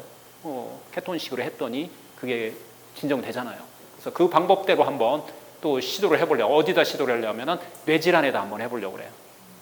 그 뇌 안에 있는 지금 파킨슨하고 치매 환자하고 지금 5명을 지금 다음 주부터 지금 하기로 지원자가 나와가지고서 그렇게 좀 시작을 하려고 하는데, 하여튼 이렇게 음식으로 다양하게 처방은 이 범위 내에서 왔다 갔다 하는 거예요. 여기 안에서 지방을 좀 올려줄 거냐, 탄수화물. 기존은 이미 정해져 있어요. 그게 가장 일반적으로 나왔기 때문에 그거 지켜주는 게 가장 중요하다. 그리고 나서 나머지 그걸 변화를 시켜서 질병이 치료될 때까지, 그리고 나면 치료되면 그 다음에 돌려주는 거예요. 우리 일상생활을 쉽게 할 수 있도록. 이렇게 지금 찾아가고 있다고 보시면 될 것 같아요. 여기서 이제 운동은 어떻게 합니까? 운동. 운동이요. 제가 이제 세 파트를 나눠서, 사실은 강의는 세 파트로 나눠서 해요. 하나는 운동 파트가 있고요. 하나는 음식 파트가 있고, 하나는 명상 파트가 있어요. 똑같은 방법으로 역사적으로 쭉 한번 다 뒤집어 봤고, 이렇게 보고 나서 어떻게 해야 되는지를 여기 보면 한번 돌아갑시다.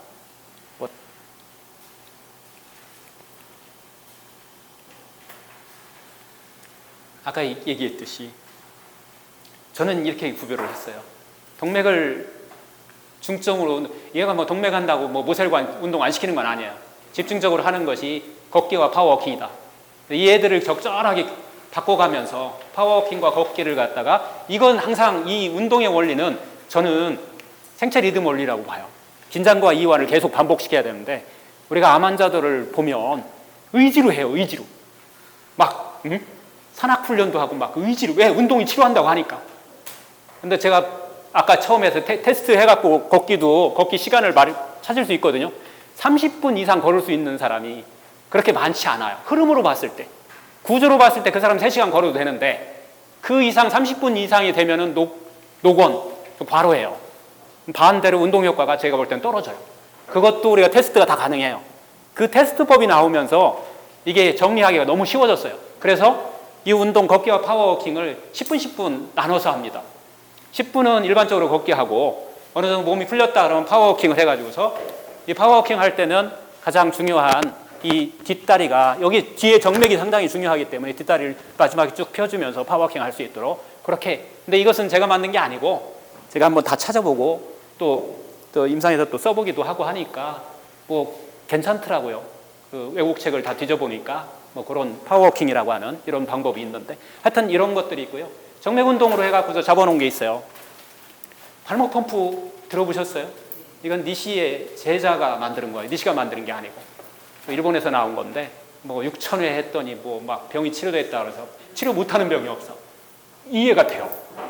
우리 하체의 70%가 뭘로 돼 있어요? 정맥혈관. 정맥혈관의 70%가, 혈액순환의 70%가 하체에 영향을 미친다는 거예요. 그래서 가자미근 밑에 있는 이 발목 펌프를 계속 두드려주는 거예요. 툭툭툭 두드려주는 거예요. 기계도 나와 있죠. 그래서 그렇게 했더니 펌프력이 좋아지면서, 정맥 펌프력이 좋아지면서 혈류량이 늘어서 치료되는 거예요. 누워서 하셔야 됩니다. 이 핵심은 누워서 하시는 거예요. 여기에 이 자연의학 운동은 누워서 하느냐, 심장을 수평으로 놓고 하느냐, 심장을 위로 놓고 하느냐, 이게 핵심이에요. 심장을 위에 놓고 하는 운동을 과하게 하면 말 그대로 뭐 현대의학적인 활성산소 생긴다고 보는 거예요. 모세혈관 운동은 철저하게 다 누워서 합니다. 니시의 6가지, 평상, 뭐 있죠? 경침, 붕어 운동, 또 모관 운동, 합자갑척, 그 다음에 등배 운동까지 전부 다 이 원리에 의해서 만든. 이 원리를 모르면 그게 그냥 노력이 돼버려요. 이 운동을 시키고 풍요과 냉운동을 같이 시켜줘. 우리 이제 프로그램 안에도 이게 다 들어있어요. 이렇게 해서 했더니, 그것도 심장을 수평하게 다양하게 응용할 수 있어요. 그때 우리가 나눌 때는 심장을 수평을 놓고 할 거냐, 아니면은 또 서서 위에다 놓고 할 거냐, 그리고 이것도 어떻게 할 거냐에 따라서 이게 달라진다 그러고, 이거에 따라서 이것도 계속 지금 연구하고 있어요. 음식과 함께 이 운동하고 저 운동하고 어떤 게 더 효과가 더 좋은지 이런 것들도 같이 연구를 하고 있는데, 이게 뭐 끝이 없더라고요. 하여튼 이런 식으로 해가지고 계속 찾아가고 있어요. 효율이 어떤 게 좋을 거냐. 대답이 혹시 되셨나요? 예, 중간에 질문하셔도 좋습니다. 같이 운동과 병행해서 하는 데이터죠, 50%. 운동 같이 한 겁니다. 예, 거기에 저희들이 아까 지금 수평으로 놓고 하기 때문에 요가 권장합니다. 상당히 좋은 운동이에요. 뒤에 운동할 때 보면 운동의 기본 원리는 점진적 근육 이완이냐, 즉 5초 이상을 긴장 줬다 풀어주느냐, 스트레칭을 할 거냐? 요가는 스트레칭에 해당돼요. 10초 이상을 계속 반복했다가 팍 풀어주면서 이완을 시켜주는 거예요. 잃어버렸던 내 몸이 아까 우리가 이렇게 산다고 그랬잖아요. 이걸 해결하는 방법이에요. 필라테스 그렇습니다. 똑같아요, 원리가. 이런 원리에 의해서 운동 접근하면은요, 운동을 어떤 운동 시켜야 되는지 금방 이해되고 풀어가는데 아마 도움이 될 거예요. 다음에 우리 자연의학 시간에 운동 파트를 한번 또 나눠서 한번 또 해보셔도 괜찮아요. 직접 한번 체험해 보시면 좋아요. 이런 운동 파트는.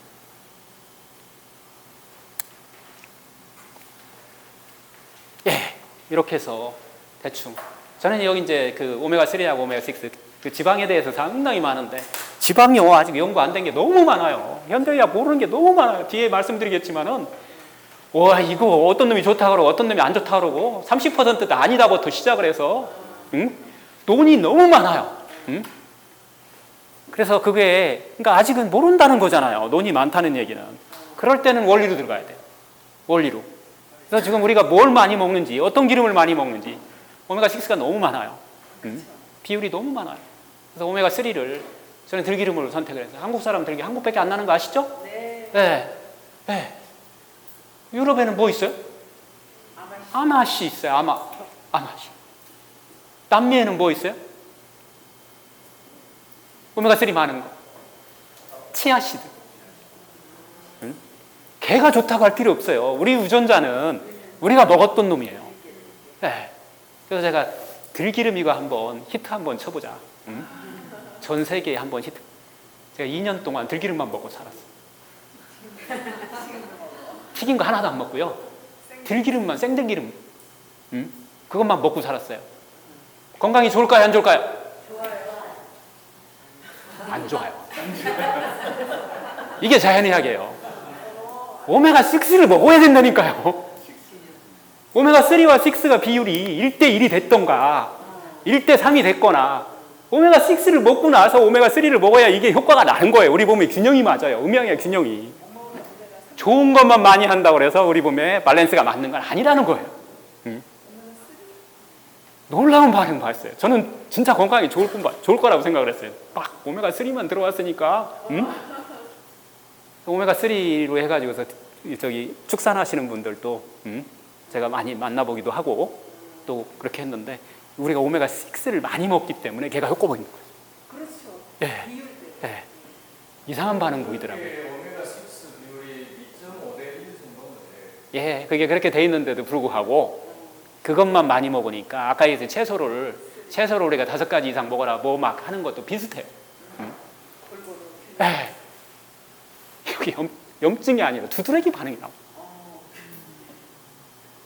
제 몸에 이건 한 거니까 막 뭐가 막 생겨요. 반대로. 뭐 다른 것도 이유가 있을 수 있으니까. 그래서 이제 참기름을 갖다가, 왜 참기름하고 들기름하고 우리 사람들이 그렇게 적당히 섞어 먹었는가? 참기름을 갖다가 제가 섞었어요. 그랬더니 그 증상이 하나도 안 나와요. 올리브유는 이제 오메가 9이 조금 더 들어있는데, 올리브 얘기하면은 야 이거 사기예요. 미안하지만 100년 전에 안 먹었어요. 그쪽 조상들이 안 먹어요. 우리나라로 얘기하면 아주까리예요. 아주까리 기름 아시죠? 동백기름 아주까리 어디서 써요? 예, 그 나라는 뭘로 썼냐면 제사할 때 바르는 오일이에요. 오일이었어요. 오일. 근데 왜 유럽에 한번 그것도 궁금해서 가봤어요. 와, 그게 또 엄청나게 열리더만요. 엄청나게, 나무 하나에 엄청나게 열려요. 처치곤란. 한마디로 얘기해서 지중해 식단에 얹힐 거예요. 건강 식단에다가 가기 아주 그냥, 지금은 지중해 식단이 아니라 반대로 지금은 올리브유 식단이 돼버렸어요. 온통 다 올리브유를. 그게 마케팅이에요. 근데 이게 자연의학과는 멀어진다. 그래서 돈 못 벌어요. 그렇게 해서 팔아야 되는데, 들기름이나 농사지어 갖고 팔으라고 그러니 이게. 소금 뭐 이런 것들이 다 그런 원리에 의해서 적용되고 있더라고요. 자, 두 번째, 무엇을 먹을 것인가? 두 번째, 무엇을 먹을? 첫 번째는 먼저 그런 의학적인 어떤 원리라든가 이론이었다면, 두 번째, 무엇을 먹을 것인가? 아까 얘기했죠. 질병에 따라 다르다. 풍요병과 빈곤병에 따라 다르다. 그래서 이걸 가지고서 우리가 부대 영양소를 한번 풀어보자고요. 무엇을 먹을 거면 부대 영양소를 한번 풀어보자고. 자, 5대 영양소. 제가 학교를 다니다가 부대 영양소를 얘기를 하면 교수들이 헛소리 하지 말라고 응? 한마디로 얘기하면 인정해 주는 거 해야지 왜 비과학적인 걸 하느냐. 그래서 제가 깨달은 거예요. 아, 이게 뭐지? 왜 서로 소통이 안 되지? 건강에는 좋다는 거 다 아는데 왜 소통이 안 되지? 라고 구조를 하다 보니까 그분이 틀린 게 아니었어요. 그분은 구조로 접근했던 거고 저는 흐름으로 접근했던 거예요. 구조와 흐름이 두 개가 다 좋아야 우리 몸은 신명이 나와요. 결국 신명나게 하는 것이, 즉 아까 다시 얘기하지만 마인드 바디 스프릿을 해야 되는데 바디만 갖고 우리가 너무 헤매지 않았나. 비타민 부족하니까 비타민 집어넣으라고, 뭐 부족하니 미네랄 아연 부족하니까 아연 집어넣으라고. 흐름은 안 좋은데 물론 필요할 수도 있어요. 반대는 안 해요. 하지만 인정을 해요. 하지만 거기에 흐름이라는 것이 따라와야 우리 몸은, 세포는 열린다. 세포가 먹어야 되는 것이 문제지 내 입이 먹는 게 중요하지는 않다. 이런 것들을 우리가 결론적으로 계속해서 찾아가고 있어요.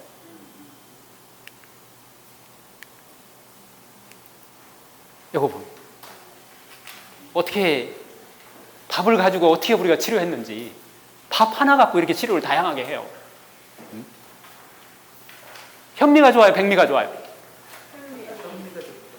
자기 몸에, 본인 몸에 현미가 좋아요, 백미가 좋아요? 현미가 좋아요?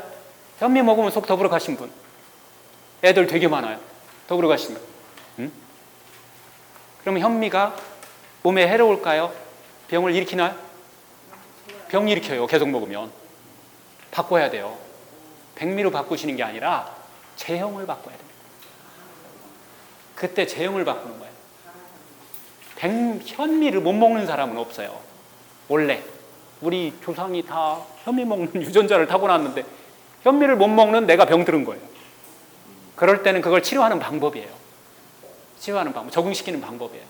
아까 채소를 못 먹는 사람은 녹즙으로 해서 차근차근 해갖고서 나중에는 결국은 마지막에 통채소예요.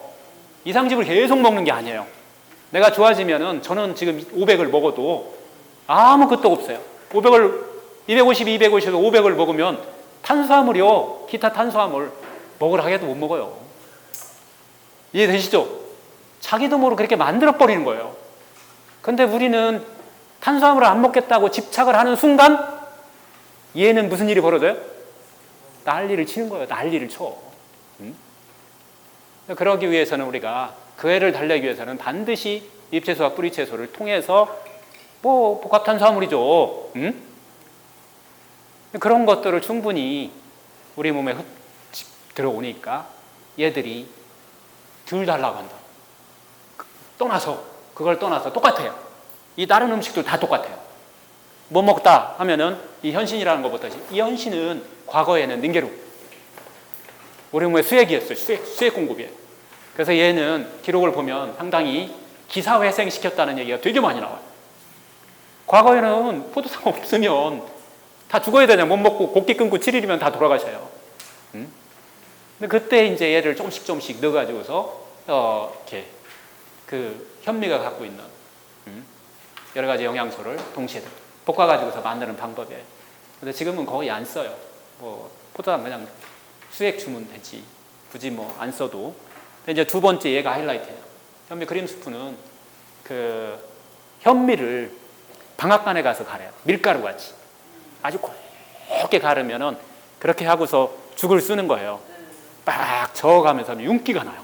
반들반들반들한 게 윤기가 나요. 그게 어디에 좋을까요? 일단 현미 못 먹는 사람은 다 괜찮아요. 다 괜찮고 그건 보고 탈나는 사람은 한 명도 못 봤어요. 첫 번째 좋은 게 위장질환에 기가 막혀요. 많이 썼어요. 역류성 식도염부터 시작해서 위염, 위궤양, 얘를 먼저 치료하고 들어가야 돼요. 3일만 먹으면 치료돼요. 길게 해봐야 일주일이면은 대신 얘 먹고 얘 또 먹으면 안 돼요. 얘가 깎아요. 얘가 긁어요. 위 점막을 긁어버려요. 현미가 거칠어가지고. 얘는 그렇게 곱게 꼬으니까 얘의 역할이 뭔가요?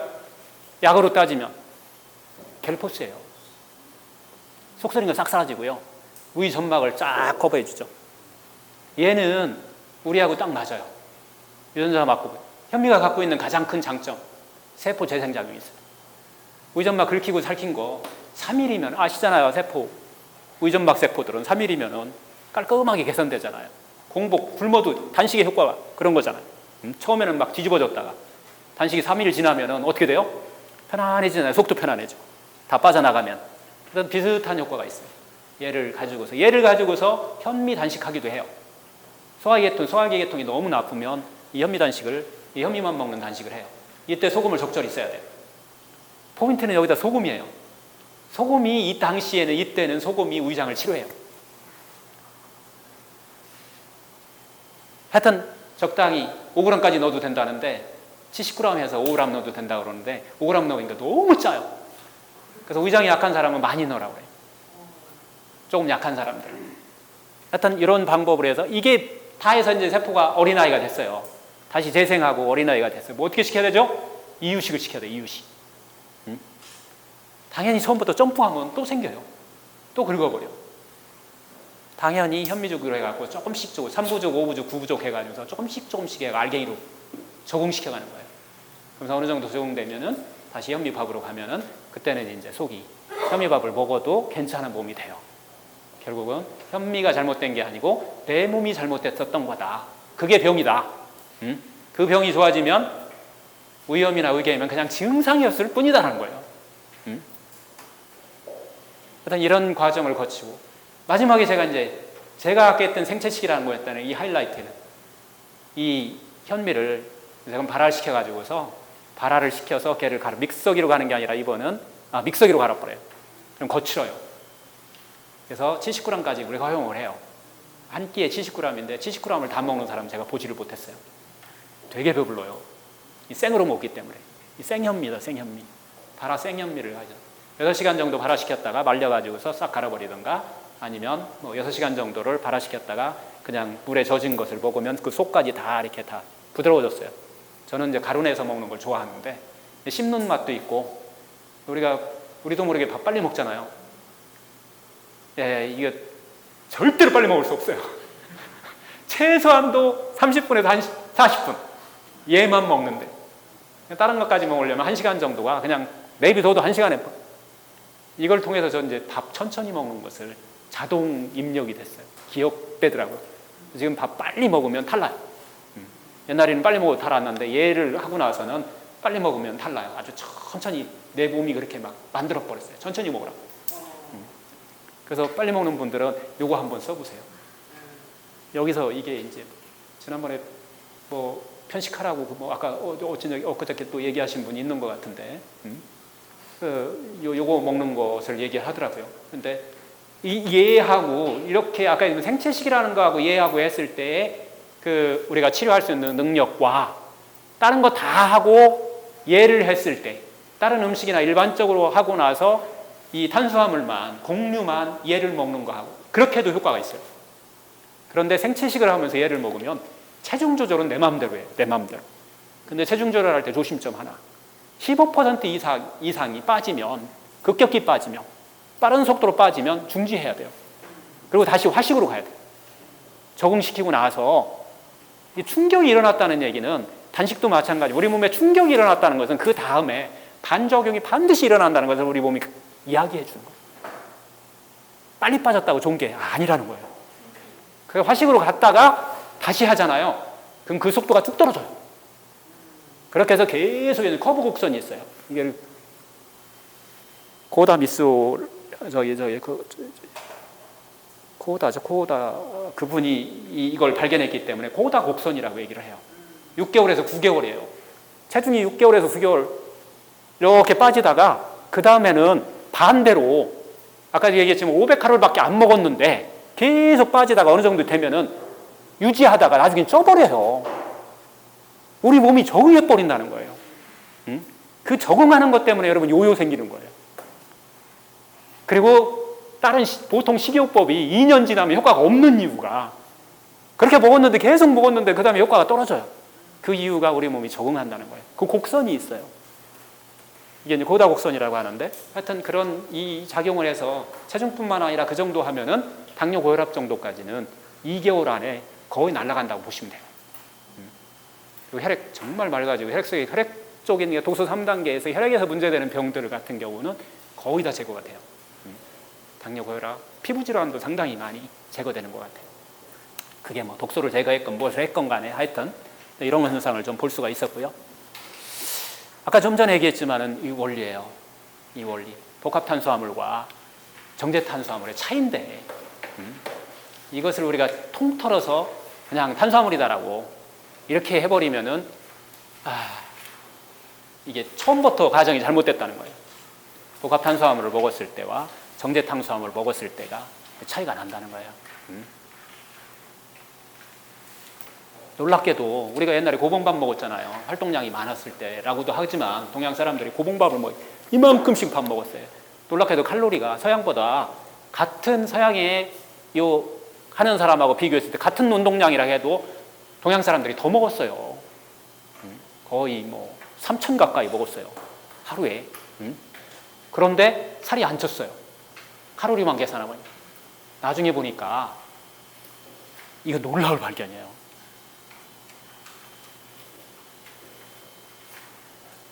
우리가 복합탄수화물 같은 경우는 같은 카로리를 만들고 같은 열량을 만드는데 놀랍게도 우리 몸의 체열이라든가 대사에 써먹고 있었어요. 그 에너지를. 지방하고 단백질은 축적하는 데, 저축하는 데 써먹는다는 거예요. 같은 카로리인데 다르게 사용한다는 거예요. 이건 놀라운 발견이에요. 그래서 채식하는 사람들이 그래도 살이 좀 덜 찌는 이유가 이런 원리에 의해서 칼로리에 비해서 같은 칼로리를 먹었는데 살이 덜 찌는 이유. 이래서 나온다는 거예요. 저는 이게 이제 동물 실험에서도 비슷하게 나오고 사람 실험에서도 이제 중국 다이어트, 중국 차이나 스터디라고 하는 더 뒤에 이제 그럼 체중을 낮추게 하는 방법은 어떨까요? 상당히 사실은 이제 병원을 하다 보면 체중을 높이는 필요도 하지만 체중을 높이기 위해서 오는 사람도 되게 많은데 이쪽 방면은 단백질이 그 역할을 하는 건 확실해요.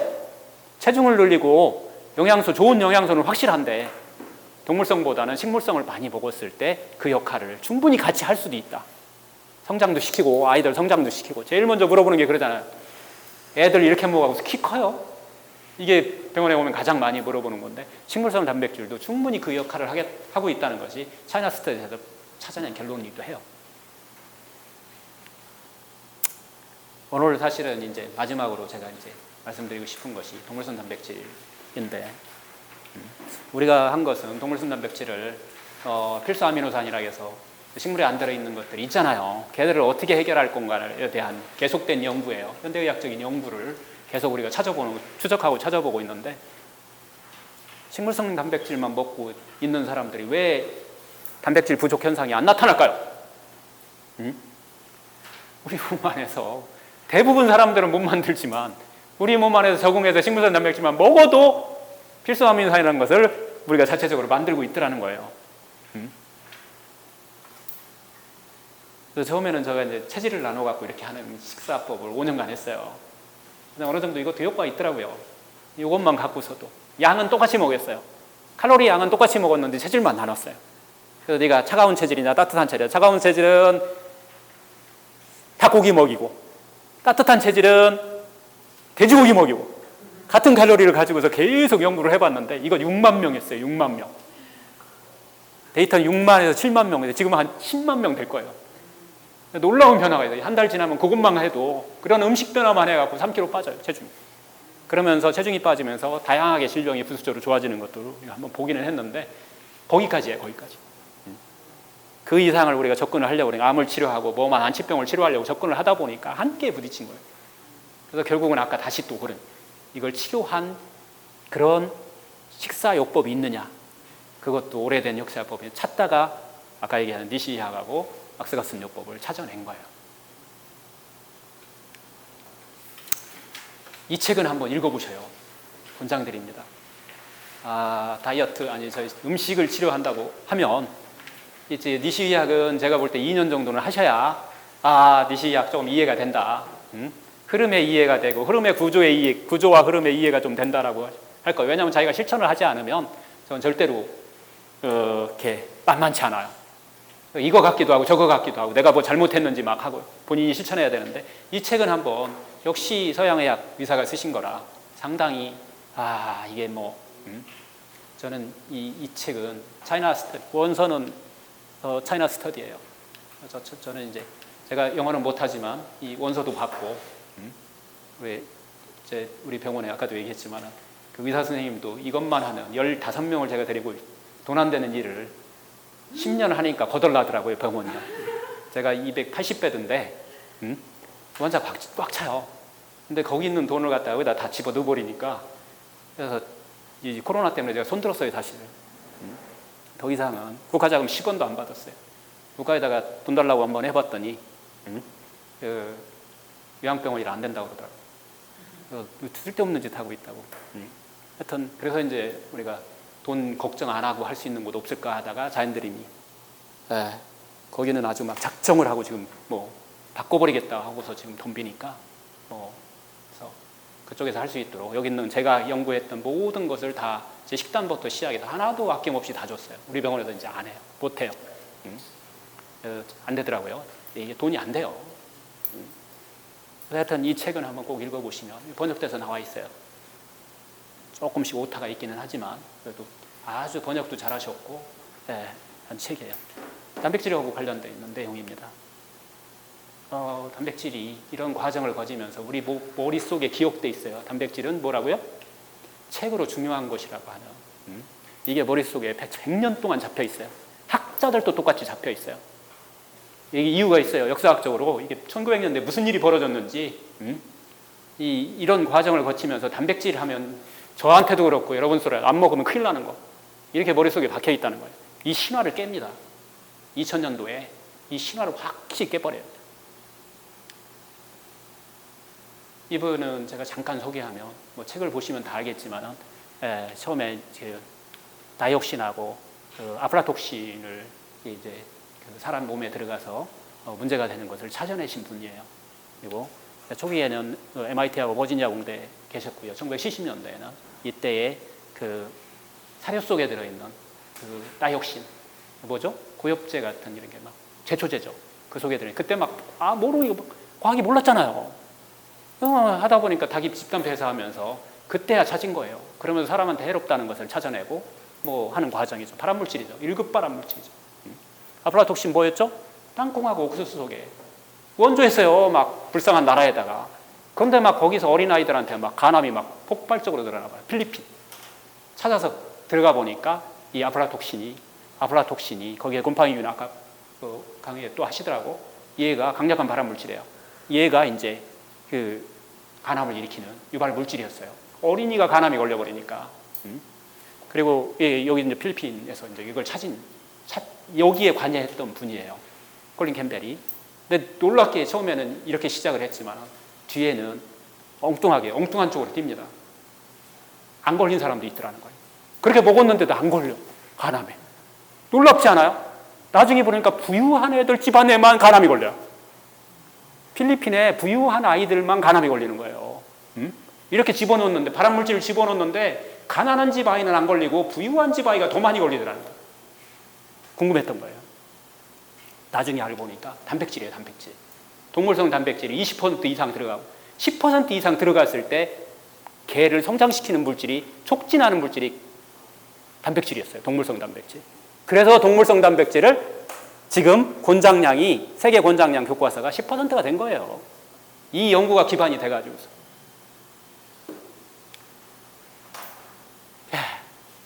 계속 이분이 이제 연구비를 이제 이런 곳에서 연구비를 받아가고 계속 얘기해요. 동물성 단백질 중에서도 카제인이었어요. 우리가 알고 있는 완전 식품이라는 우유 단백질에 소개해드리는 87%가 우유 단백질의 카제인이에요.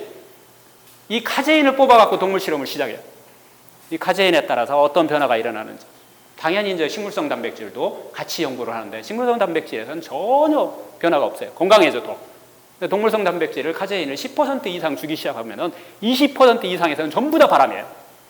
암이 다 나타나는 거예요. 동물 실험이에요, 이건. 쥐하고 생쥐 실험이에요. 두 개가 종이 다르대요. 그 뭐가 달아가지고서 이 쥐하고 생쥐하고 연구할 때 그 두 개를 많이 비교해서 한대요. 사람 하기 전에.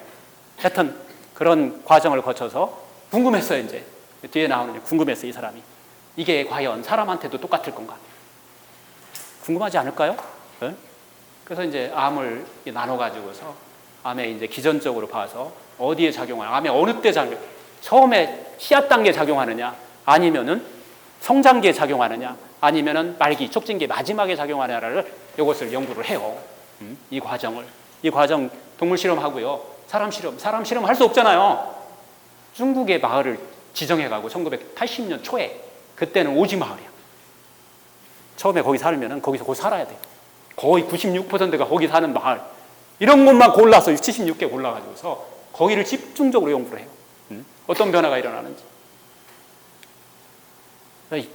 암이 발생하는 기전이라든가 이런 것들은 뭐 연구하시는 분이니까 이건 과학이 이미 다 밝혀놓은 거니까 이런 과정을 보니까 20% 단백질을 했을 때는 거의 다 결국은 우리 몸에 암을 유발하는 효소하고 그 발암물질하고 그 효소에 의해서 DNA에 붙어있는 그 유전자에 붙어있는 개를 갖다가 활성화시키더라는 거예요. 이 기전들이 이제 쭉 과학적으로 다 밝혀내요.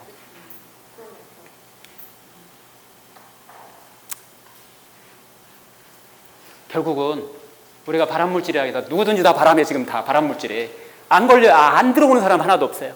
그 씨앗은 다 갖고 있는데 그것이 성장하느냐, DNA를 갖다 변화를 시키느냐, 유전자를 변화시키느냐 하는 것은 결국은 상당수가 모두 다는 아니에요. 하지만 상당수가 그 발암물질의 양이 아니고 단백질의 양에 의해서 결정되더라는 것을 결론적으로 발견하는 거예요. 그래서 이제 사람의 단백질 1권장량이 에너지 10%로 결정이 되는 거예요. 미국 교과서이기도 하고 전 세계 교과서이기도 하죠. 근데 미국 사람들이 지금 18%에서 20% 먹는데요. 우리도 따라가요. 아이들 보면은 그 이상 따라가는 것 같아요. 점점 더 많이 따라가요. 이게 나중에 어떻게 우리가 변할지 전 끔찍해요. 그거에 따라서 식이단백질 양에 따라서 어떤 암이 발생하는 과정들을 그 그래프에다가 보여주는 과정인 것 같아요. 이건 재밌는 실험 하나예요. 20주, 그러니까 100주, 그 쥐가 이제 생존하는 게 한 100주 정도 돼요. 그래서 걔가 발암물질을 갖다가 아주 다양하게 발암물질을 넣어봐요. 그 발암물질 양도 다르게 넣고 단백질 양도 다르게 넣으면서 예를 들어서 뭐 한 20주에서 100주니까 20주에서 40주 동안은 단백질 양을 뚝 떨어뜨려요. 그리고 60주에서 또 80주에 단백질 양을 또 떨어뜨렸다가 올렸다 내렸다 하는 거예요, 이게. 그래 봤더니 단백질 양을 떨어뜨리면 병소 발생이 뚝 떨어져 버려요. 올렸더니 쑥 올라가. 두 번째는 더 많이 올라가. 첫 번째 참았다가 먹다가 이렇게 먹였더니 이 정도밖에 안 나. 바람이 이렇게 병소가 이렇게 성장을 하는데 떨어뜨렸더니 뚝 떨어졌어. 그 다음에 다시 먹었더니 쭉 올라가 버려요. 이런 반응들을 계속해서 보이더라. 이건 동물 실험에. 그 포인트가 아주 가장 영향을 미치는 게 10%. 10에서 뛰어넘어가면은 아주 그냥 폭발적으로 늘어날 뻔해요. 그런데 또 아까도 얘기했지만 모든 단백질이 동일하지는 않더라. 식물성 단백질은 그런 역할을 안 더라.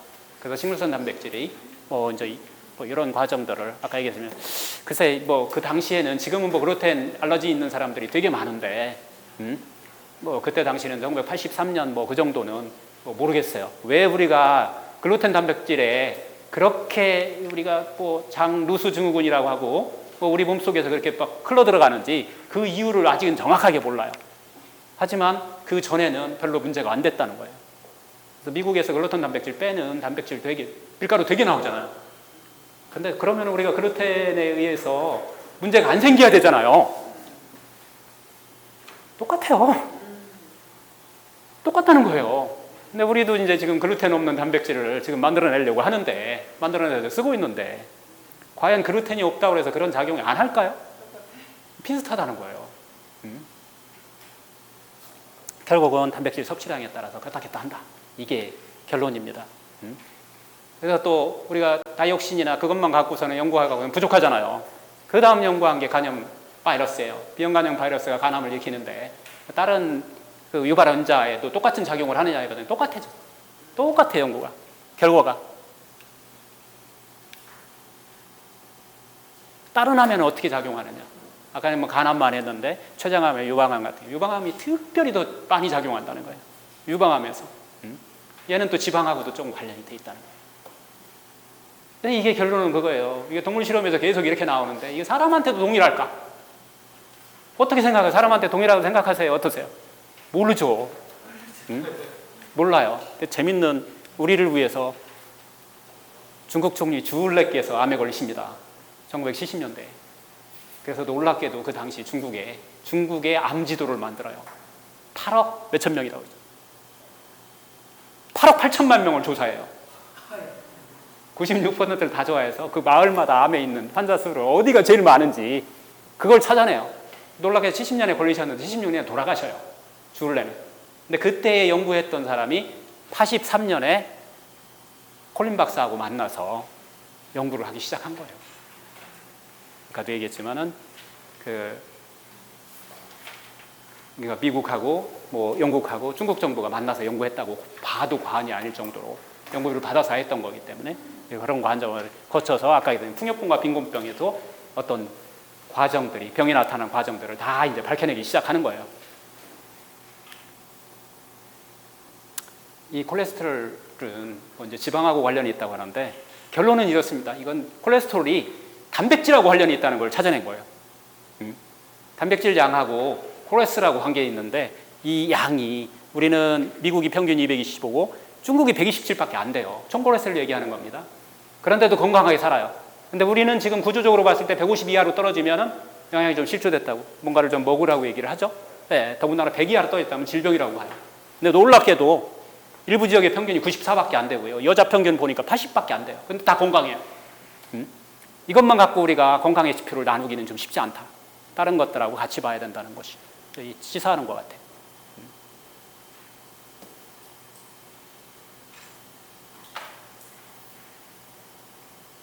이걸로 이 연구를 해서 동물성 단백질이 지방보다도 동물성 단백질과 콜레스테롤과는 더 집중 연관성이 있다. 그리고 이게 암하고도 암이라고는 대사성 질환들하고도 밀접한 관련이 있다. 그 콜레스테롤이.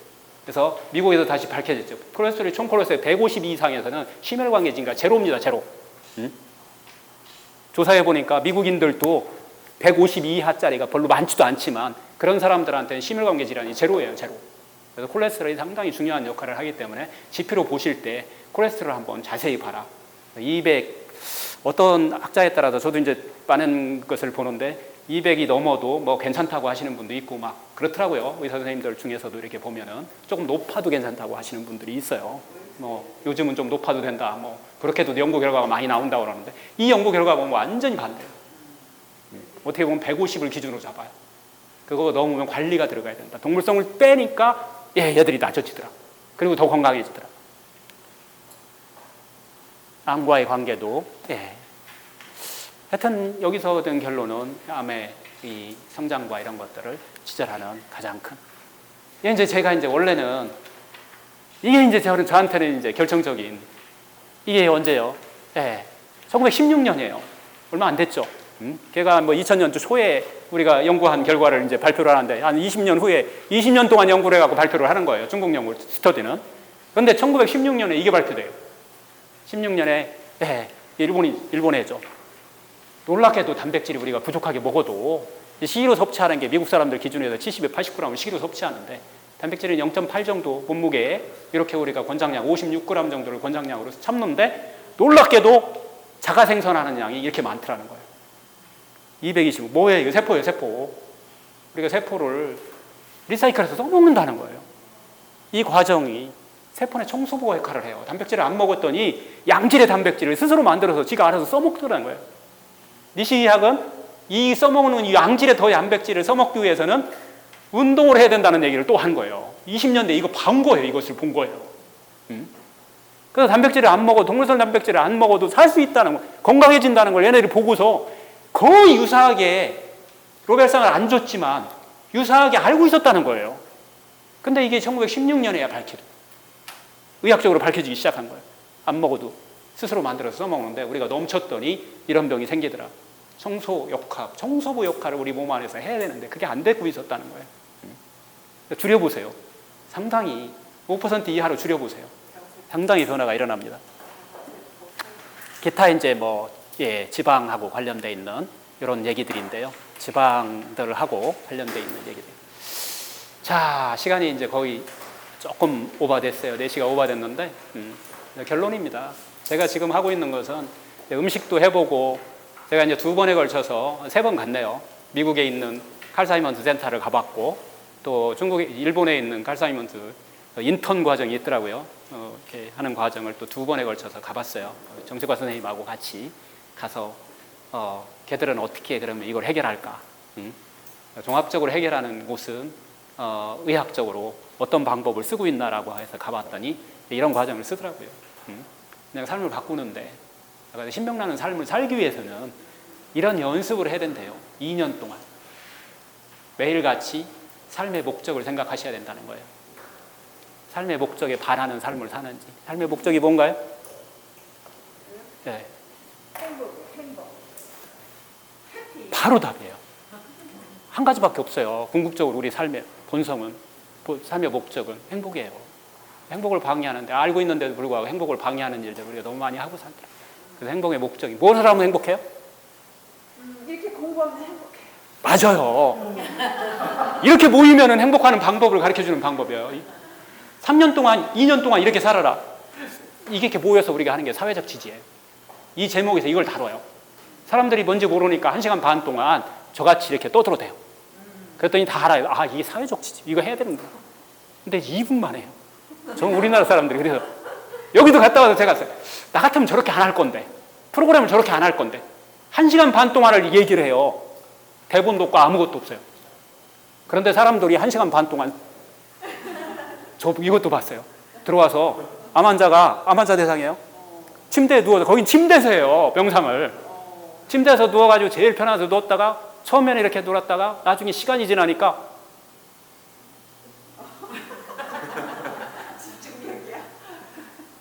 그 사람이 나중에 걸어 나갔어. 며칠 6박 7일인가요? 코스가? 네? 얘들 하나하나가 그렇게 했더니 암이 좋아졌더라. 이렇게 했더니 암이 좋아졌더라. 응? 재밌는 놀이하고 살으라고 해서 그 사람은 그게 안 돼서 암이 온 거예요. 스트레스 받아갖고. 재밌는 놀이하라고 살았더니, 재밌는 놀이 생각만 했더니 좋아졌더라. 이런 데이트를 칼 사이먼트 누구예요? 종양방사선과 의사예요. 병원에서 그게 시작된 거예요.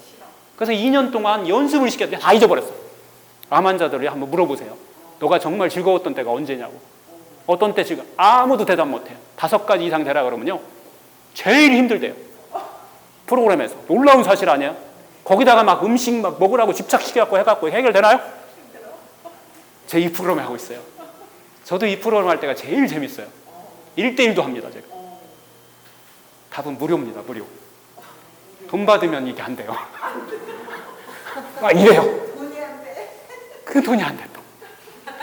제가 토요일마다 하는 게 1대1로 가서 2시간 차 타고 가서 해줘요. 그 사람 있는 것만 해도 고마워. 그리고 음식 얘기 해줘요, 마지막에. 이런 것도 있으니, 당첨해야 되겠다. 이런 것도 있으니 네가 확 와닿으면 해라. 와닿지 않으면 시작하지 말으라는 거예요.